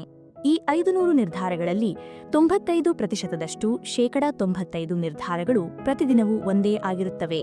ಇದು ಅವರ ಅಭ್ಯಾಸಗಳ ಕಾರಣದಿಂದ ಸಂಭವಿಸುತ್ತದೆ. ಇದರರ್ಥ ಒಬ್ಬ ಸರಾಸರಿ ವ್ಯಕ್ತಿಯ ಜೀವನದ ಪ್ರತಿದಿನದ 95% ಭಾಗವು ಪುನರಾವರ್ತನೆಯಾಗುತ್ತದೆ. ಅಂದರೆ ನಿಮ್ಮ ಮೆದುಳಿನ ಮುಂದೆ ನೀವು ಕೇವಲ 5% ಮಾತ್ರ ಇದ್ದೀರಿ. ನಿಮ್ಮ ಮೆದುಳು ನಿಮ್ಮ ಮುಂದೆ 95%ದಷ್ಟು ಶಕ್ತಿಯುತವಾಗಿದೆ. ಅದು ನಿಮ್ಮ ಮೇಲೆ ಸಂಪೂರ್ಣವಾಗಿ ಪ್ರಭಾವ ಬೀರುತ್ತದೆ. ನೀವು ನಿಮ್ಮ ಕೇವಲ 5% ಶಕ್ತಿಯಿಂದ ಮಾತ್ರ ನಿಮ್ಮ ಜೀವನದಲ್ಲಿ ಎಂದಿಗೂ ಯಶಸ್ವಿಯಾಗಲು ಸಾಧ್ಯವಿಲ್ಲ. ನಿಮಗೆ ಆ 95%ದಷ್ಟು ಶಕ್ತಿಶಾಲಿಯಾಗಿರುವ ಮೆದುಳಿನ ಬೆಂಬಲ ಬೇಕು, ಅದರ ಸಹಕಾರ ಬೇಕು. ನಿಮಗೆ ನಿಮ್ಮ ಉಪಪ್ರಜ್ಞೆ ಮನಸ್ಸಿನ ಸಬ್ಕಾನ್ಷಿಯಸ್ ಮೈಂಡ್ ಸಹಾಯ ಬೇಕಾಗುತ್ತದೆ. ಈ ಉಪಪ್ರಜ್ಞೆ ಮನಸ್ಸು ದಿನಕ್ಕೆ ತೆಗೆದುಕೊಳ್ಳುವ ಸುಮಾರು 50,000 ನಿರ್ಧಾರಗಳಲ್ಲಿ ಇದು ನಿಖರವಾದ ಸಂಖ್ಯೆಯಾಗಿರುವುದಿಲ್ಲ, ಆದರೆ ಒಂದು ಅಂದಾಜು ಸುಮಾರು 47,500 ನಿರ್ಧಾರಗಳನ್ನು ನಿಯಂತ್ರಿಸುತ್ತದೆ. ಸಣ್ಣ ಸಣ್ಣ ನಿರ್ಧಾರಗಳು ತಿನ್ನುವುದು, ಕುಡಿಯುವುದು, ಯೋಚಿಸುವುದು, ಆಲೋಚಿಸುವುದು, ಕೆಲಸ ಮಾಡಬೇಕೇ ಅಥವಾ ಮಾಡಬಾರದೆ, ಇದನ್ನು ಮಾಡಬೇಕೇ ಅಥವಾ ಅದನ್ನು ಮಾಡಬಾರದೆ. ಈ ಸಣ್ಣ ಸಣ್ಣ ನಿರ್ಧಾರಗಳನ್ನು ಅದು ನಿಯಂತ್ರಿಸುತ್ತದೆ. ಯಶಸ್ವಿ ಜನರು ಕೇವಲ ದೊಡ್ಡ ನಿರ್ಧಾರಗಳನ್ನು ತೆಗೆದುಕೊಳ್ಳುವುದಿಲ್ಲ.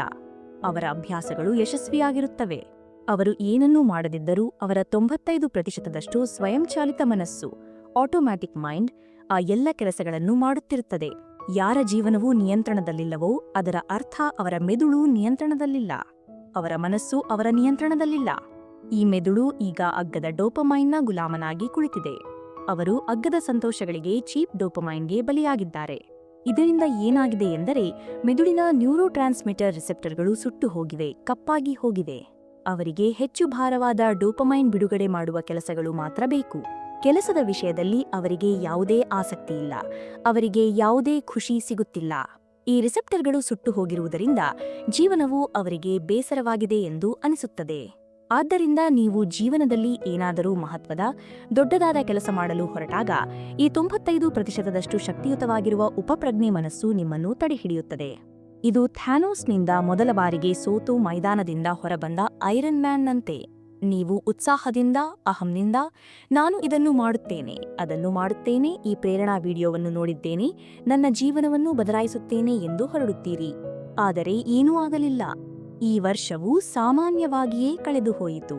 ಉತ್ಸಾಹದಿಂದ ನಿಮಗೆ ಸಂತೋಷ ಸಿಗಬಹುದು, ನಿಮಗೆ ಸುಳ್ಳು ಆತ್ಮವಿಶ್ವಾಸ ಅಂದರೆ ಫೇಕ್ ಕಾನ್ಫಿಡೆನ್ಸ್ ಸಿಗಬಹುದು. ಆದರೆ ಅಹಂ ಮತ್ತು ಆ ಸುಳ್ಳು ಆತ್ಮವಿಶ್ವಾಸ ಒಂದು ರೀತಿಯ ಮೋಸವಾಗಿದೆ. ನೀವು ಯಾವುದೇ ತಯಾರಿಯಿಲ್ಲದೆ ಮೈದಾನಕ್ಕೆ ಹೋಗಿ ನೀವೇ ನಿಮ್ಮನ್ನು ಮೋಸಗೊಳಿಸಿಕೊಳ್ಳುತ್ತೀರಿ. ಉಪಪ್ರಜ್ಞೆ ಮನಸ್ಸಿನೊಂದಿಗೆ ಸಂಧಾನ, ನೆಗೋಷಿಯೇಟಿಂಗ್ ವಿತ್ ದ ಸಬ್ಕಾನ್ಷಿಯಸ್ ಮೈಂಡ್. ಹಾಗಾದರೆ ಇದಕ್ಕೆ ಪರಿಹಾರವೇನು? ನಾವು ಏನು ಮಾಡಬೇಕು? ಆ 95% ಶಕ್ತಿಶಾಲಿಯಾಗಿರುವ ಮನಸ್ಸಿನೊಂದಿಗೆ ವ್ಯವಹರಿಸಿ, ಅದರೊಂದಿಗೆ ಸಂಧಾನ ಮಾಡಿ, ನೆಗೋಷಿಯೇಟ್ ಮಾಡಿ. ಮೆದುಳಿಗೆ ಅದು ಏನನ್ನು ಬಯಸುತ್ತದೆಯೋ ಅದನ್ನೇ ನೀಡಿ. ನಾನು ಸ್ವಲ್ಪ ಮೊದಲು ಏನು ಹೇಳಿದ್ದೆ? ಆಲಸ್ಯವು ಒಂದು ಅಭ್ಯಾಸವಾಗಿದೆ. ಅದು ಪ್ರತಿಫಲವನ್ನು ಮರೆತು ಕೇವಲ ಶ್ರಮದ ಮೇಲೆ ಗಮನ ಹರಿಸುವ ಅಭ್ಯಾಸ. ಹಾಗಾದರೆ ನೀವು ಮೆದುಳಿಗೆ ಅದರ ಪ್ರತಿಫಲವನ್ನು, ರಿವಾರ್ಡ್ ಅನ್ನು ಕಳುಹಿಸಿ. ಒಮ್ಮೆ ಮೆದುಳಿಗೆ ಪ್ರತಿಫಲದ ರುಚಿ ಸಿಕ್ಕರೆ ಶ್ರಮವನ್ನು ಅದು ತಾನಾಗಿಯೇ ನಿಮ್ಮಿಂದ ಮಾಡಿಸುತ್ತದೆ. ಯಾಕೆಂದರೆ ಅದರ ಗುರಿ ಪ್ರತಿಫಲವನ್ನು ಪಡೆಯುವುದಾಗಿರುತ್ತದೆ. ಮೆದುಳಿಗೆ ಹೇಳಿ, ನನಗೆ ಇದು ಸಿಗುತ್ತದೆ, ನನಗೆ ಈ ಫಲಿತಾಂಶ ಬೇಕು ಎಂದು. ಇದನ್ನು ಪ್ರಾಯೋಗಿಕವಾಗಿ ಮಾಡಿ ನೋಡಿ. ನಾಳೆ ಬೆಳಿಗ್ಗೆ ಏಳಿ. ಎದ್ದ ತಕ್ಷಣ ನಿಮ್ಮ ಪ್ರತಿಫಲದ ಬಗ್ಗೆ, ನೀವು ಪಡೆಯುವ ಸಂತೋಷದ ಬಗ್ಗೆ ಯೋಚಿಸಿ. ನಿಮ್ಮ ಒಂದು ಡ್ರೀಮ್ ಬೋರ್ಡ್ ಅನ್ನು ಸಿದ್ಧಪಡಿಸಿ. ನಿಮಗೆ ಏನು ಬೇಕು ಅದರ ಫೋಟೋಗಳನ್ನು ಅಲ್ಲಿ ಹಾಕಿ. ಎದ್ದ ತಕ್ಷಣ ಆ ಫೋಟೋಗಳನ್ನು ನೋಡಿ, ಆ ಪ್ರತಿಫಲವನ್ನು ನೋಡಿ. ನೀವು ಬೆಳಿಗ್ಗೆ ಎದ್ದ ತಕ್ಷಣ ಪ್ರತಿಫಲಗಳನ್ನು ನೋಡಿದಾಗ ಮೆದುಳಿಗೆ ಖುಷಿಯಾಗುತ್ತದೆ. ಅದು ಹೇಳುತ್ತದೆ, ನನಗೆ ಇದು ಬೇಕು, ಈ ಸಂತೋಷವನ್ನು ಪಡೆಯಲೇಬೇಕು. ಮತ್ತು ನಿಮ್ಮ ಏಕೆ, ವೈ ಸ್ಪಷ್ಟವಾದಾಗ, ಅಂದರೆ ನಿಮಗೆ ಆ ಗುರಿ ಏಕೆ ಬೇಕು ಎಂಬುದು ತಿಳಿದಾಗ, ಹೇಗೆ, ಹೌ ಎಂಬುದು ಬಹಳ ಸುಲಭವಾಗುತ್ತದೆ. ಆ 95% ಶಕ್ತಿಯುತವಾದ ಮೆದುಳು ತಾನಾಗಿಯೇ ಅದನ್ನು ಹೇಗೆ ಮಾಡಬೇಕು ಎಂಬುದನ್ನು ಕಂಡುಹಿಡಿಯುತ್ತದೆ. ಅದು ತಾನಾಗಿಯೇ ದಾರಿಯನ್ನು ಸೃಷ್ಟಿಸುತ್ತದೆ. ಬೆಳಿಗ್ಗೆ ಎದ್ದ ತಕ್ಷಣ ನೀವು ಈ ಪ್ರತಿಫಲದ ಆಟವನ್ನು ಗೆದ್ದರೆ ಆ 95% ಶಕ್ತಿಯುತವಾದ ಮನಸ್ಸು ಅಲ್ಲಿಯೇ ಸೋಲುತ್ತದೆ. ಯಾರು ಬೆಳಿಗ್ಗೆ ಗೆಲ್ಲುತ್ತಾರೋ ಅವರು ಇಡೀ ದಿನವನ್ನು ಗೆಲ್ಲುತ್ತಾರೆ. ಯಾರು ಒಂದು ದಿನವನ್ನು ಗೆಲ್ಲುತ್ತಾರೋ ಅವರು ಎರಡನೇ ದಿನವನ್ನು ಸಹ ಗೆಲ್ಲುತ್ತಾರೆ. ನೀವು ಮೊದಲ ಇಟ್ಟಿಗೆಯನ್ನು ಸರಿಯಾಗಿ ಇಟ್ಟರೆ ಅದರ ಆಧಾರದ ಮೇಲೆ ಎರಡನೆಯದನ್ನು, ನಂತರ ಮೂರನೆಯದನ್ನು ಇಡುತ್ತಾ ಹೋದರೆ ಸಂಪೂರ್ಣವಾದ ಪ್ರಾಮಾಣಿಕವಾದ ಕಟ್ಟಡವು, ಅಂದರೆ ಯಶಸ್ಸಿನ ಗೋಡೆಯು ನಿರ್ಮಾಣವಾಗುತ್ತದೆ.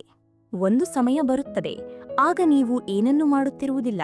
ಆ 95% ಮನಸ್ಸೇ ಎಲ್ಲವನ್ನೂ ಸ್ವಯಂಚಾಲಿತವಾಗಿ ಮಾಡುತ್ತಿರುತ್ತದೆ. ಆಗ ನೀವು ಸ್ವಯಂಚಾಲಿತವಾಗಿ, ಅಂದರೆ ಆಟೋಮ್ಯಾಟಿಕಲಿ ಒಬ್ಬ ಯಶಸ್ವಿ ವ್ಯಕ್ತಿ ಏನು ಮಾಡುತ್ತಾರೋ ಅದನ್ನೇ ಮಾಡುತ್ತಿರುತ್ತೀರಿ. 4ನೇ ನಿಯಮ, ಪ್ರೆಸ್ಟೀಜ್ ಅಥವಾ ಅಂತ್ಯವೇ ಸರ್ವಸ್ವ. Rule 4, the prestige or the ending is everything. ನಿಯಮ ಸಂಖ್ಯೆ 4, ಅಂತ್ಯ. ಈ ಜಗತ್ತಿನಿಂದ ಕೇವಲ ಮಾಯವಾಗುವುದು, ಅದೃಶ್ಯವಾಗುವುದು ಮುಖ್ಯವಲ್ಲ. ಅಂದರೆ ಐಸೋಲೇಷನ್ಗೆ ಹೋಗುವುದು, ಏಕಾಂತದಲ್ಲಿ ಇರುವುದು ಮುಖ್ಯವಲ್ಲ. ನೀವು ಹಿಂದಿರುಗಿ ಬಂದಾಗ ಈ ಜಗತ್ತನ್ನು ಆಶ್ಚರ್ಯಗೊಳಿಸಬೇಕು. ನಿಮ್ಮ ಬದಲಾವಣೆಯಿಂದ ಇಡೀ ಜಗತ್ತು ಬೆರಗಾಗಬೇಕು. ನಾನು ಈ ಅಂಶವನ್ನು ಬರೆಯುವಾಗ ನನ್ನ ಮೈಯೆಲ್ಲ ರೋಮಾಂಚನಗೊಂಡಿತ್ತು.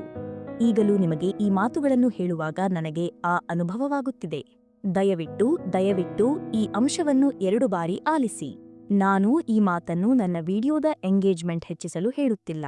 ಒಂದು ವೇಳೆ ನನಗೆ ಎಂಗೇಜ್ಮೆಂಟ್ ಹೆಚ್ಚಿಸಬೇಕಾಗಿದ್ದರೆ ನಾನು ಈ ವಿಡಿಯೋಗೆ ಅತ್ಯುತ್ತಮ ಎಡಿಟಿಂಗ್ ಮಾಡಿಸುತ್ತಿದ್ದೆ.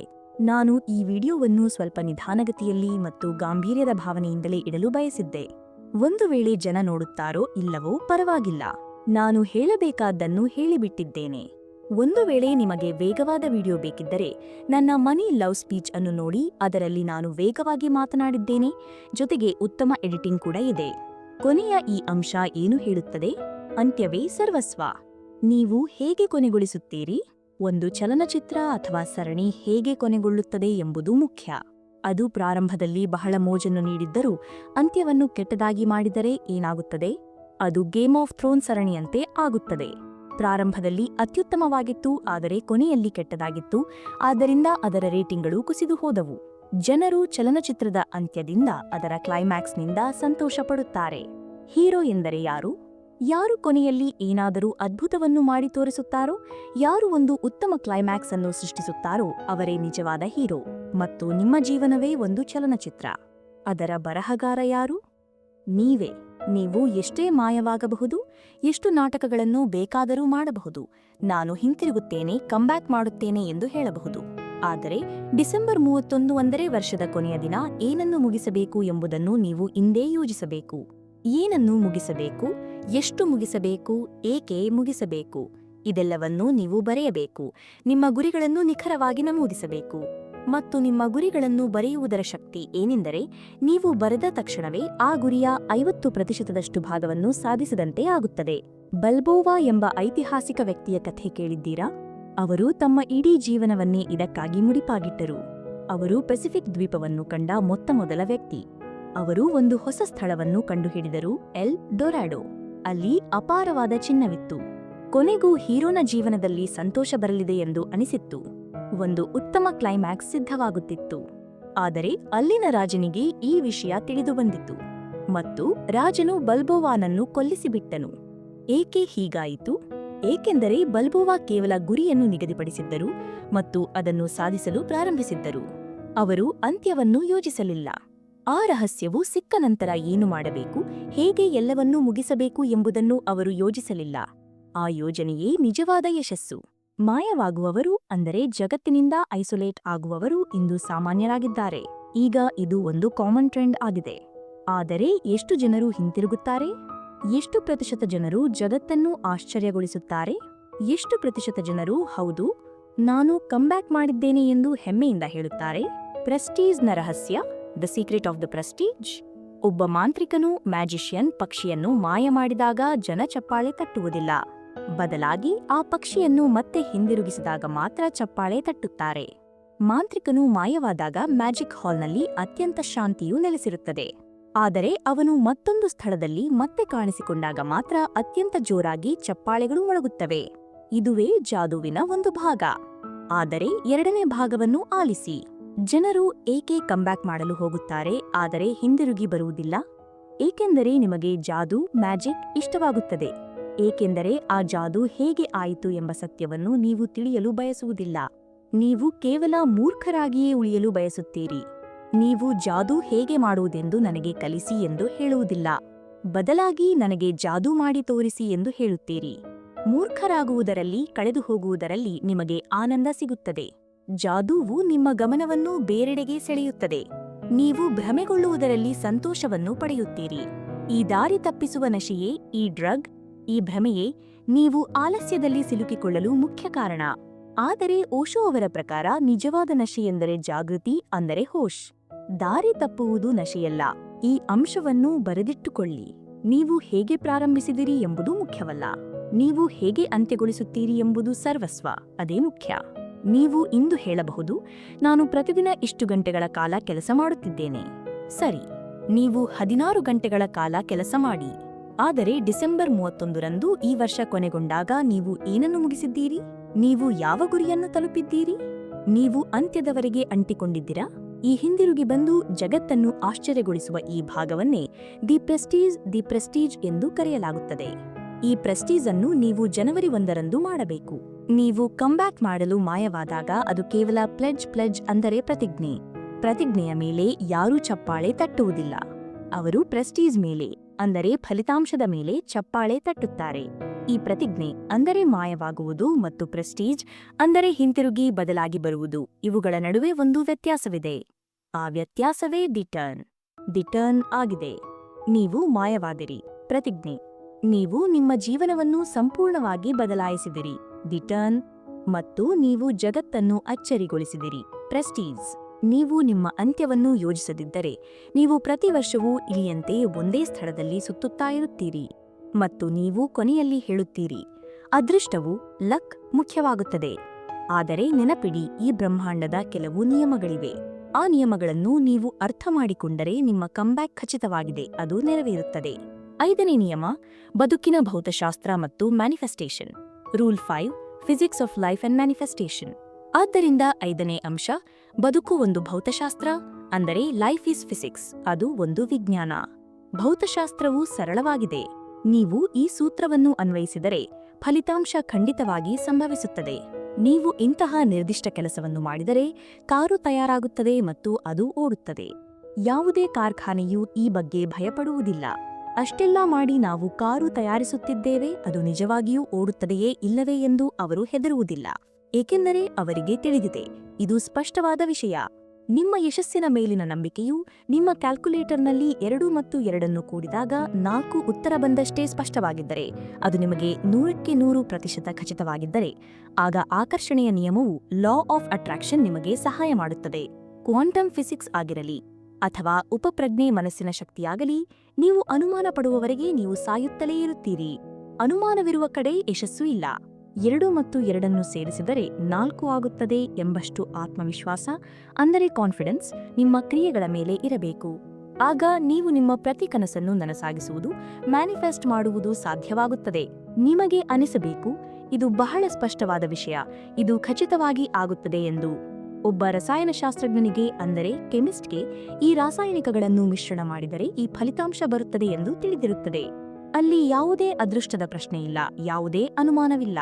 ಇದೇ ರೀತಿಯ ನಂಬಿಕೆಯ ವ್ಯವಸ್ಥೆ, ಬಿಲೀಫ್ ಸಿಸ್ಟಮ್ ನಿಮಗೆ ಬೇಕು. ಮತ್ತು ಈ ಖಚಿತತೆಯ ಭಾವನೆ, ಈ ಸ್ಪಷ್ಟತೆ ನಿಮಗೆ ಯಾವಾಗ ಬರುತ್ತದೆ? ನಿಮಗೆ ಜ್ಞಾನವಿದ್ದಾಗ, ನಾಲೆಜ್ ಇದ್ದಾಗ ಮಾತ್ರ. ಮತ್ತು ಒಬ್ಬ ಮನುಷ್ಯನು ಜ್ಞಾನವನ್ನು ಯಾವಾಗ ಮಾತ್ರ ಪಡೆಯಲು ಸಾಧ್ಯ? ಅವನಲ್ಲಿ ಅಬ್ಸೆಷನ್, ಅಂದರೆ ಹುಚ್ಚುತನ ಇದ್ದಾಗ ಮಾತ್ರ. ಇದುವೇ ಈ ವಿಡಿಯೋದ ಕೊನೆಯ ಮತ್ತು ಅತ್ಯಂತ ನಿರ್ಣಾಯಕ ಅಂಶವಾಗಿದೆ. ಈ ಸಂಪೂರ್ಣ ವಿಡಿಯೋ ಒಂದು ಹೆಜ್ಜೆಯ ಪ್ರಕ್ರಿಯೆಯಂತೆ ಸಾಗುತ್ತಿದೆ. ಇಲ್ಲಿಯವರೆಗೆ ನಿಮ್ಮನ್ನು ತರುವುದು, ನಿಮ್ಮನ್ನು ಸಿದ್ಧಪಡಿಸುವುದು ನನ್ನ ಮುಖ್ಯ ಗುರಿಯಾಗಿತ್ತು. ಸಾವಿನ ಬಗ್ಗೆ ಯೋಚಿಸುವುದು, ಜಾಗೃತಿ ಹೊಂದುವುದು, ಹೋಶ್ ಇಡುವುದು, ಈ 5 ಅಂಶಗಳು ನಿಮಗೆ ಯಾವುದೇ ಪ್ರಯೋಜನಕ್ಕೆ ಬರುವುದಿಲ್ಲ.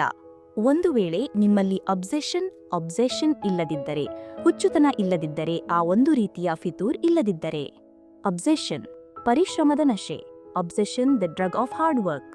ಅಬ್ಸೆಷನ್ನ ಇನ್ನೊಂದು ಹೆಸರೇ ಪರಿಶ್ರಮದ ನಶೆ. ಜಗತ್ತಿನ ಅತ್ಯಂತ ಪ್ರಸಿದ್ಧ ನರವಿಜ್ಞಾನಿಗಳಲ್ಲಿ ನ್ಯೂರೋಸೈಂಟಿಸ್ಟ್ ಒಬ್ಬರಾದ ಡಾಕ್ಟರ್ ಆಂಡ್ರಿ ಹ್ಯೂಬರ್ಮ್ಯಾನ್ ಇವರು ನರವಿಜ್ಞಾನದಲ್ಲಿ PhD ಪದವಿ ಪಡೆದಿದ್ದಾರೆ. ಅವರು ರಾಬರ್ಟ್ ಗ್ರೀನ್ ಅವರನ್ನು ತಮ್ಮ ಪಾಡ್ಕಾಸ್ಟ್ಗೆ ಆಹ್ವಾನಿಸುತ್ತಾರೆ. ತಮ್ಮ ಕ್ಷೇತ್ರದಲ್ಲಿ ಇಬ್ಬರೂ ದಂತಕಥೆಗಳಾಗಿದ್ದಾರೆ, ಇಬ್ಬರೂ ಒಂದೇ ಫ್ರೇಮ್ನಲ್ಲಿ ಕಾಣಿಸಿಕೊಳ್ಳುತ್ತಾರೆ. ಆಂಡ್ರಿ ಹ್ಯೂಬರ್ಮ್ಯಾನ್ ಅವರು ಪಾಡ್ಕಾಸ್ಟ್ ಪ್ರಾರಂಭಿಸುವ ಮೊದಲು ರಾಬರ್ಟ್ ಗ್ರೀನ್ ಅವರಿಗೆ ಹೇಳುತ್ತಾರೆ, ಸರ್, ನಿಮ್ಮ ಮಾಸ್ಟರಿ ಪುಸ್ತಕವು ನನ್ನ ಜೀವನವನ್ನೇ ಬದಲಾಯಿಸಿದೆ. ಜೊತೆಗೆ ಈ ಪುಸ್ತಕವನ್ನು ನನ್ನ ತರಬೇತಿ ಕಾರ್ಯಕ್ರಮದಲ್ಲಿ, ಅಂದರೆ ಕೋಚಿಂಗ್ ಪ್ರೋಗ್ರಾಂನಲ್ಲಿ ಓದುವುದನ್ನು ಕಡ್ಡಾಯಗೊಳಿಸಿದ್ದೇನೆ. ಅವರು ಮತ್ತಷ್ಟು ಹೇಳುತ್ತಾರೆ, ಪ್ರತಿಯೊಂದು ಶಾಲೆ ಮತ್ತು ಕಾಲೇಜಿನಲ್ಲಿಯೂ ಈ ಪುಸ್ತಕವನ್ನು ಕಲಿಸಬೇಕು ಎಂದು ನಾನು ಹೇಳುತ್ತೇನೆ. ಆದರೆ ಅವರು ಅದನ್ನು ಕಲಿಸುವುದಿಲ್ಲ. ಏಕೆಂದರೆ ಈ ಕೆಲಸವನ್ನು, ಅಂದರೆ ಈ ಜ್ಞಾನವನ್ನು ನಿಮಗೆ ತಲುಪಿಸುವ ಕೆಲಸವನ್ನು ಸರ್ಕಾರವು ನನಗೆ ವಹಿಸಿದೆ. ಅಲ್ಲಿ ಪಠ್ಯಕ್ರಮದಲ್ಲಿ, ಸಿಲೆಬಸ್ನಲ್ಲಿ ಇರುವುದನ್ನು ನೀವು ಓದುತ್ತೀರಿ. ಆ ಮಾಸ್ಟರಿ ಎಂಬ ಸಂಪೂರ್ಣ ಪುಸ್ತಕದ ಕೇಂದ್ರ ಬಿಂದುವೇ ಅಬ್ಸೆಷನ್, ಅಂದರೆ ಹುಚ್ಚುತನ ಆಗಿದೆ. ಮಹಾನ್ ವರ್ಣಚಿತ್ರಕಾರ ಆಂಡ್ರಿಯಾ ಡೆಲ್ ವೋಕ್ಯೋ ಅವರು ತಮ್ಮ ಅಪೂರ್ಣಗೊಂಡ ಚಿತ್ರಕಲೆಯ ಮೇಲೆ ಮುಂದಿನ ಚಿತ್ರಕಲೆ ಮಾಡಲು ತಮ್ಮ ವಿದ್ಯಾರ್ಥಿಯನ್ನು ಕರೆಯುತ್ತಾರೆ. ಆ ವಿದ್ಯಾರ್ಥಿ ಯಾರು? ಅವರೇ ಮೊನಾಲಿಸಾ ಚಿತ್ರಕಲೆಯ ಸೃಷ್ಟಿಕರ್ತ ಲಿಯೋನಾರ್ಡೋ ಡಾ ವಿಂಚಿ. ಆ ಚಿತ್ರಕಲೆಯಲ್ಲಿ ಒಂದು ಬೈಬಲ್ ದೃಶ್ಯವನ್ನು ಚಿತ್ರಿಸಬೇಕಾಗಿತ್ತು. ವಿಂಚಿಯವರು ಯೋಚಿಸಿದರು, ನಾನು ನಿಮಗೆ ಈ ಹಿಂದೆಂದೂ ನೋಡದಂತಹ ಒಂದು ಚಿತ್ರಕಲೆಯನ್ನು ಮಾಡಿಕೊಡುತ್ತೇನೆ. ಚಿತ್ರಕಲೆಯಿಂದ ಎಲ್ಲವೂ ಹೊರಬರುತ್ತಿರುವಂತೆ, ಜೀವಂತವಾಗಿರುವಂತೆ ಕಾಣಿಸಬೇಕು. ಮೊದಲಿಗೆ ಅವರು ಹೂವಿನ ಹಾಸಿಗೆಯನ್ನು, ಅಂದರೆ ಫ್ಲವರ್ ಬೆಡ್ ಅನ್ನು ಚಿತ್ರಿಸಿದರು. ಅವರು ಕೇವಲ ಸಾಮಾನ್ಯ ಹೂಗಳನ್ನು ಚಿತ್ರಿಸಲಿಲ್ಲ. ಬಾಲ್ಯದಿಂದಲೂ ವಿಜ್ಞಾನವನ್ನು ಸೂಕ್ಷ್ಮವಾಗಿ ಗಮನಿಸುತ್ತಿದ್ದ ವಿಂಚಿಯವರ ವಿಜ್ಞಾನದ ಮೇಲಿನ ಅಬ್ಸೆಷನ್ ಅನ್ನು, ಆ ಹುಚ್ಚುತನವನ್ನು ಅವರು ಸಂಪೂರ್ಣವಾಗಿ ಚಿತ್ರಕಲೆಯಲ್ಲಿ ಅನ್ವಯಿಸಿದರು. ಈಗ ದೇವದೂತನ ಮುಖದ ಮೇಲೆ ಒಂದು ಮೃದುವಾದ ಹೊಳಪನ್ನು, ಸಾಫ್ಟ್ ಗ್ಲೋ ಮೂಡಿಸಲು ಅವರು ಒಂದು ವಿಭಿನ್ನ ತಂತ್ರಜ್ಞಾನವನ್ನು ಬಳಸಿದರು. ಮತ್ತು ಪ್ರಾರ್ಥನೆ ಮಾಡುವ ವ್ಯಕ್ತಿಯನ್ನು ಚಿತ್ರಿಸಲು ಅವರು ನಿಜವಾಗಿಯೂ ಚರ್ಚುಗಳಿಗೆ ಹೋದರು. ಅಲ್ಲಿ ಹೋಗಿ ಜನರು ಹೇಗೆ ಪ್ರಾರ್ಥನೆ ಮಾಡುತ್ತಾರೆ ಎಂಬುದನ್ನು ಗಂಟೆಗಟ್ಟಲೆ ಗಮನಿಸಿದರು. ಆಗ ಮಾತ್ರ ಅವರು ಒಬ್ಬ ಮನುಷ್ಯನು ಪ್ರಾರ್ಥಿಸಿದಾಗ ಆ ಭಾವನೆ ಹೇಗೆ ಮೂಡುತ್ತದೆ ಎಂಬುದನ್ನು ಸಂಪೂರ್ಣವಾಗಿ ಕ್ಯಾನ್ವಾಸ್ ಮೇಲೆ ಇಳಿಸಲು ಸಾಧ್ಯವಾಯಿತು. ಆಂತರಿಕವಾಗಿ ಹಾರಾಡುವ ಪಕ್ಷಿಗಳನ್ನು ಚಿತ್ರಿಸಬೇಕಾದಾಗ ಅವರು ಯೋಚಿಸಿದರು, ಹಾರುವ ಹಕ್ಕಿಯನ್ನು ಇಷ್ಟು ನೈಜವಾಗಿ ತೋರಿಸುವ ಈ ಜಗತ್ತಿನ ಮೊದಲ ಕಲಾವಿದ ನಾನಾಗುತ್ತೇನೆ. ನಾನು ಅದರ ರೆಕ್ಕೆಗಳನ್ನು ಪರಿಪೂರ್ಣವಾಗಿ ರಚಿಸುತ್ತೇನೆ. ಇದಕ್ಕಾಗಿ ಅವರು ಏನು ಮಾಡಿದರು? ಅವರು ಮಾರುಕಟ್ಟೆಯಿಂದ ಒಂದು ಪಕ್ಷಿಯನ್ನು ಖರೀದಿಸಿದರು. ಗಂಟೆಗಟ್ಟಲೆ ಅದನ್ನು ಸೂಕ್ಷ್ಮವಾಗಿ ಗಮನಿಸಿದರು. ಅದನ್ನು ನೋಡಿದರು, ಅದನ್ನು ಪಂಜರದಿಂದ ಹೊರಗೆ ತೆಗೆದು ಸ್ವಲ್ಪ ಹಾರಿಸಿದರು. ಅದು ಹೇಗೆ ಹಾರುತ್ತದೆ ಎಂಬುದನ್ನು ಗಮನಿಸಿದರು. ಅದರ ರೇಖಾಚಿತ್ರವನ್ನು, ಅಂದರೆ ಸ್ಕೆಚ್ ಅನ್ನು ಮಾಡಿದರು ಮತ್ತು ನಂತರ ರೆಕ್ಕೆಗಳನ್ನು ರಚಿಸಿದರು. ಈ ಸಮಯದ ವೇಳೆಗೆ ಅವರ ಚಿತ್ರಕಲೆಯ ಕೆಲಸವು ಸಂಪೂರ್ಣವಾಗಿ ಮುಗಿದಿತ್ತು. ಆದರೆ ಅವರ ಅಬ್ಸೆಷನ್ ಇನ್ನೂ ಕೊನೆಗೊಂಡಿರಲಿಲ್ಲ. ಹುಚ್ಚುತನವು ಎಂದಾದರೂ ಕೊನೆಗೊಳ್ಳುತ್ತದೆಯೇ? ಖಂಡಿತ ಇಲ್ಲ. ಅವರು ಚಿತ್ರಕಲೆಯನ್ನು ಬಿಟ್ಟುಬಿಟ್ಟರು. ಈಗ ಅವರು ಪಕ್ಷಿಯ ರೆಕ್ಕೆಗಳ ಹಿಂದೆ ಬಿದ್ದರು. ಅದರ ಬಗ್ಗೆ ಎಲ್ಲವನ್ನೂ ತಿಳಿದುಕೊಂಡರು ಮತ್ತು ಯೋಚಿಸಿದರು, ಮನುಷ್ಯ ಏಕೆ ಹಾರಲು ಸಾಧ್ಯವಿಲ್ಲ? ಈ ಪ್ರಶ್ನೆಯಿಂದಾಗಿ ಅವರು ವಿಮಾನ, ಹೆಲಿಕಾಪ್ಟರ್, ಪ್ಯಾರಾಚೂಟ್ ಇವೆಲ್ಲವನ್ನೂ ವಿನ್ಯಾಸಗೊಳಿಸಿದ ಮೊದಲ ವ್ಯಕ್ತಿಯಾದರು. ಮನುಷ್ಯ ಹಾರಬೇಕು ಎಂದು ಅವರು ಸಂಪೂರ್ಣವಾಗಿ ಪ್ರಯತ್ನಿಸಿದರು. ಕೇವಲ ಅವರ ಕಲ್ಪನೆಯೊಳಗೆ ಈ ಹುಚ್ಚುತನವಿತ್ತು, ಆ ಅಬ್ಸೆಷನ್ ಇತ್ತು. ಅಬ್ಸೆಷನ್ನ ಶಕ್ತಿ ಇದೇ ಆಗಿದೆ. ಮಾಸ್ಟರಿ ಪುಸ್ತಕದ ಮೊದಲ ಅಧ್ಯಾಯದಲ್ಲಿ ಇದನ್ನು ಬರೆಯಲಾಗಿದೆ. ಡಾರ್ವಿನ್ ಅವರಂತಹ ಕಡಿಮೆ ಐಕ್ಯೂ ಹೊಂದಿದ್ದ ವ್ಯಕ್ತಿ ಅಷ್ಟು ಬುದ್ಧಿವಂತನಾಗಿರಲಿಲ್ಲ. ಆದರೆ ಕೇವಲ ಅಬ್ಸೆಷನ್ನ ಕಾರಣದಿಂದಾಗಿ ಅವರು ವಿಕಾಸದ ಸಿದ್ಧಾಂತವನ್ನು, ಅಂದರೆ ಥಿಯರಿ ಆಫ್ ಇವಲ್ಯೂಷನ್ ಅನ್ನು ಬರೆದರು. ಅದೇ ಸಮಯದಲ್ಲಿ ಅವರ ಸೋದರ ಸಂಬಂಧಿ ಗ್ಯಾಲ್ಟನ್ ಸಹ ಇದ್ದರು. ಅವರು ಡಾರ್ವಿನ್ಗಿಂತ ಹೆಚ್ಚಿನ ಐಕ್ಯೂ ಹೊಂದಿದ್ದರು. ಅವರು ಹೆಚ್ಚು ಬುದ್ಧಿವಂತರಾಗಿದ್ದರು. ಅವರು ಬಯಸಿದ್ದರೆ ವಿಕಾಸದ ಸಿದ್ಧಾಂತವನ್ನು ಅವರು ಬರೆಯಬಹುದಿತ್ತು. ಆದರೆ ಅವರು ಬರೆಯಲು ಸಾಧ್ಯವಾಗಲಿಲ್ಲ, ಏಕೆಂದರೆ ಅವರು ಕ್ಷೇತ್ರಗಳನ್ನು ಬದಲಾಯಿಸುತ್ತಲೇ ಇದ್ದರು. ಇಂದು ಇದನ್ನು ಮಾಡುತ್ತೇನೆ, ನಾಳೆ ಅದನ್ನು ಮಾಡುತ್ತೇನೆ. ಪ್ರತಿ 2 ತಿಂಗಳ ನಂತರ ಹೊಸ ವ್ಯಕ್ತಿತ್ವವನ್ನು ಬದಲಾಯಿಸುತ್ತಿದ್ದರು. ಪುಸ್ತಕದಲ್ಲಿ ಸ್ಪಷ್ಟವಾಗಿ ಬರೆಯಲಾಗಿದೆ, ಏಕೆಂದರೆ ಅವರಲ್ಲಿ ಅಬ್ಸೆಷನ್ ಇರಲಿಲ್ಲ. ನೀವು ಎಷ್ಟೇ ಜ್ಞಾನವನ್ನು ತಿಳಿದುಕೊಳ್ಳಿ, ಈ ಸಂಪೂರ್ಣ ವಿಡಿಯೋವನ್ನು ಕುಡಿದುಬಿಡಿ. ನಿಮ್ಮಲ್ಲಿ ಅಬ್ಸೆಷನ್ ಇಲ್ಲದಿದ್ದರೆ ನೀವು ಏನನ್ನೂ ಮಾಡಲು ಸಾಧ್ಯವಿಲ್ಲ. ಆದರೆ ನಿಮ್ಮಲ್ಲಿ ಏನೂ ಇಲ್ಲದಿದ್ದರೂ, ನಿಮ್ಮಲ್ಲಿ ಹುಚ್ಚುತನ ಅಂದರೆ ಅಬ್ಸೆಷನ್ ಇದ್ದರೆ ನೀವು ಬಹಳಷ್ಟು ಸಾಧಿಸಬಹುದು. ಅಂತಿಮ ಹೆಜ್ಜೆ: ಕಾರ್ಯಪ್ರವೃತ್ತಿ ಮತ್ತು ಸಮಯದ ಮೌಲ್ಯ. Final step: action and value of time. ಇಲ್ಲಿಯವರೆಗೆ ತಲುಪಿದ ನಂತರ, ಒಂದು ವೇಳೆ ನೀವು ಮಾನಸಿಕವಾಗಿ ಸಂಪೂರ್ಣವಾಗಿ ಸಿದ್ಧರಾಗಿದ್ದರೆ, ನಿಮಗೆ ಕೊನೆಯದಾಗಿ ಬೇಕಾಗಿರುವುದು ಕ್ರಿಯೆ, ಅಂದರೆ ಆಕ್ಷನ್. ಯಾವುದೇ ರೀತಿಯ ಕೆಲಸವನ್ನು ಸಮಯಕ್ಕೆ ಸರಿಯಾಗಿ ಮಾಡುವ ಆ ನಿರ್ಣಾಯಕ ಮನಸ್ಥಿತಿ ಬೇಕು. ಇಲ್ಲದಿದ್ದರೆ ಒಂದು ದಿನ ಯಾವಾಗ ಕೊನೆಗೊಳ್ಳುತ್ತದೆ, ಸಂಜೆ ಯಾವಾಗ ಆಗುತ್ತದೆ, ರಾತ್ರಿ ಯಾವಾಗ ಆಗುತ್ತದೆ ಎಂಬುದು ನಿಮಗೆ ತಿಳಿಯುವುದೇ ಇಲ್ಲ. ಪ್ರತಿಯೊಬ್ಬ 60 ಅಥವಾ 70 ವರ್ಷದ ಕೋಟ್ಯಾಧಿಪತಿ, ಅಂದರೆ ಅರಬ್ಪತಿ ಸಹ ತಮ್ಮ ಸಂಪತ್ತನ್ನೆಲ್ಲ ಹಿಂತಿರುಗಿಸಿ ನೀವು ಈಗ ಇರುವ ವಯಸ್ಸಿಗೆ ಹಿಂತಿರುಗಲು ಬಯಸುತ್ತಾರೆ. ಆದರೆ ನೀವು ಇದೇ ವಯಸ್ಸಿನ ಮೌಲ್ಯವನ್ನು, ಅದರ ಮಹತ್ವವನ್ನು ಅರಿಯುತ್ತಿಲ್ಲ. ಸಾಯುವುದಕ್ಕಿಂತ ಹೆಚ್ಚಾಗಿ ನಿಮಗೆ ಯಾವುದಕ್ಕೆ ಭಯವಾಗಬೇಕು? ಸಮಯವನ್ನು ವ್ಯರ್ಥ ಮಾಡುವುದಕ್ಕೆ. ಪ್ರತಿ ವಿಷಯವೂ ನಿಮಗೆ ಮತ್ತೆ ಸಿಗಬಹುದು, ಆದರೆ ಕಳೆದುಹೋದ ಸಮಯ ಎಂದಿಗೂ ಹಿಂತಿರುಗುವುದಿಲ್ಲ. 2025ನೇ ವರ್ಷದ ಅರ್ಧಕ್ಕಿಂತ ಹೆಚ್ಚು ಸಮಯ ಈಗಾಗಲೇ ಕಳೆದುಹೋಗಿದೆ. ನೀವು ನನ್ನ ಈ ವಿಡಿಯೋವನ್ನು ನೋಡುತ್ತಿದ್ದರೆ ಬಹುಶಃ ಕೇವಲ 3 ತಿಂಗಳುಗಳು ಮಾತ್ರ ಉಳಿದಿರಬಹುದು. ನಿಮ್ಮ ಬಳಿಯೂ 24 ಗಂಟೆಗಳಿವೆ. ಇಲಾನ್ ಮಸ್ಕ್ ಅವರ ಬಳಿಯೂ 24 ಗಂಟೆಗಳಿವೆ. ಆದರೆ ನೀವು ಕೇವಲ ಒಂದು ಕೆಲಸವನ್ನು ಸರಿಯಾಗಿ ಮಾಡಲು ಸಾಧ್ಯವಾಗುತ್ತಿಲ್ಲ. ಆದರೆ ಪ್ರಪಂಚದ ಯಶಸ್ವಿ ಜನರು 10 ಕೆಲಸಗಳನ್ನು ಸರಿಯಾಗಿ, ಸಮಯಕ್ಕೆ ಸರಿಯಾಗಿ ಮಾಡುತ್ತಿದ್ದಾರೆ. ಸಮಯವು ಯಾರಿಗೂ ಸುಲಭವಾಗಿ ಸಿಗುವುದಿಲ್ಲ. ಸಮಯವನ್ನು ತೆಗೆಯಲೇಬೇಕು, ಅದಕ್ಕಾಗಿ ಪ್ರಯತ್ನಿಸಲೇಬೇಕು. ಈ ವರ್ಷದ ಅಂತ್ಯದವರೆಗೆ ನೀವು ಸಾಧಿಸಲು ಬಯಸುವ ನಿಮ್ಮ ಗುರಿಗಳನ್ನು, ನಿಮ್ಮ ಗೋಲ್ಸ್ಗಳನ್ನು ಕಾಮೆಂಟ್ ಮಾಡಿ. ಮತ್ತು ವರ್ಷದ ಕೊನೆಯಲ್ಲಿ ನೀವು ಹಿಂತಿರುಗಿ ಬಂದು ನಿಮ್ಮ ಗುರಿಗಳನ್ನು ಪೂರ್ಣಗೊಳಿಸಿದ್ದೀರಾ ಅಥವಾ ಇಲ್ಲವೇ ಎಂಬುದನ್ನು ಪರಿಶೀಲಿಸಬಹುದು. ಸರಿ, ನಾವು ಮುಂದಿನ ಪ್ರೇರಣಾ ವಿಡಿಯೋದಲ್ಲಿ ಭೇಟಿಯಾಗುತ್ತೇವೆ. ನಿಮಗೆ ಎಲ್ಲ ಶುಭವಾಗಲಿ. Wish all the very best. ನಮ್ಮ ಚಾನೆಲ್ನಿಂದ ನಿಮ್ಮ ಕನಸುಗಳಿಗೆ ಸಂಪೂರ್ಣ ಬೆಂಬಲ ನೀಡುತ್ತೇನೆ. ಸ್ನೇಹಿತರೆ, ಇಂದಿನ ಪ್ರೇರಣಾದಾಯಕ ಸಂದೇಶವು ನಿಮ್ಮ ಹೃದಯಗಳಲ್ಲಿ ನಿತ್ಯ ಜ್ವಾಲೆಯಂತೆ ಹೊಳೆಯಲಿ. ನಿಮ್ಮನ್ನು ಪ್ರಗತಿಯ ಪಥದಲ್ಲಿ ಸಾಗಲು ಈ ಸಂದೇಶವು ಪ್ರೇರೇಪಿಸಲಿ. ಈ ವಿಡಿಯೋ ನಿಮಗೆ ಸ್ಪಂದಿಸಿದರೆ ದಯವಿಟ್ಟು ಲೈಕ್ ಮಾಡಿ. ನಿಮ್ಮ ಆಳವಾದ ಅನಿಸಿಕೆಗಳನ್ನು ಕಾಮೆಂಟ್ನಲ್ಲಿ ಪ್ರಾಮಾಣಿಕವಾಗಿ ಹಂಚಿಕೊಳ್ಳಿ ಮತ್ತು ಚಾನೆಲ್ ಅನ್ನು ಸಬ್ಸ್ಕ್ರೈಬ್ ಮಾಡಿ. ನಿಮ್ಮ ಪ್ರತಿಯೊಂದು ಬೆಂಬಲವೂ ನಮ್ಮ ಶಕ್ತಿ ಮತ್ತು ಪ್ರೇರಣೆಯ ದೀಪ. ಮತ್ತೊಮ್ಮೆ ಒಂದು ಅದ್ಭುತವಾದ ಸಂದೇಶದೊಂದಿಗೆ ಭೇಟಿಯಾಗುವ ತನಕ ಸ್ಫೂರ್ತಿ, ಶಕ್ತಿ ಮತ್ತು ಯಶಸ್ಸಿನ ದಾರಿಯಲ್ಲಿ ನೀವು ನಿರಂತರವಾಗಿ ನಡೆಯಿರಿ. ಧನ್ಯವಾದಗಳು.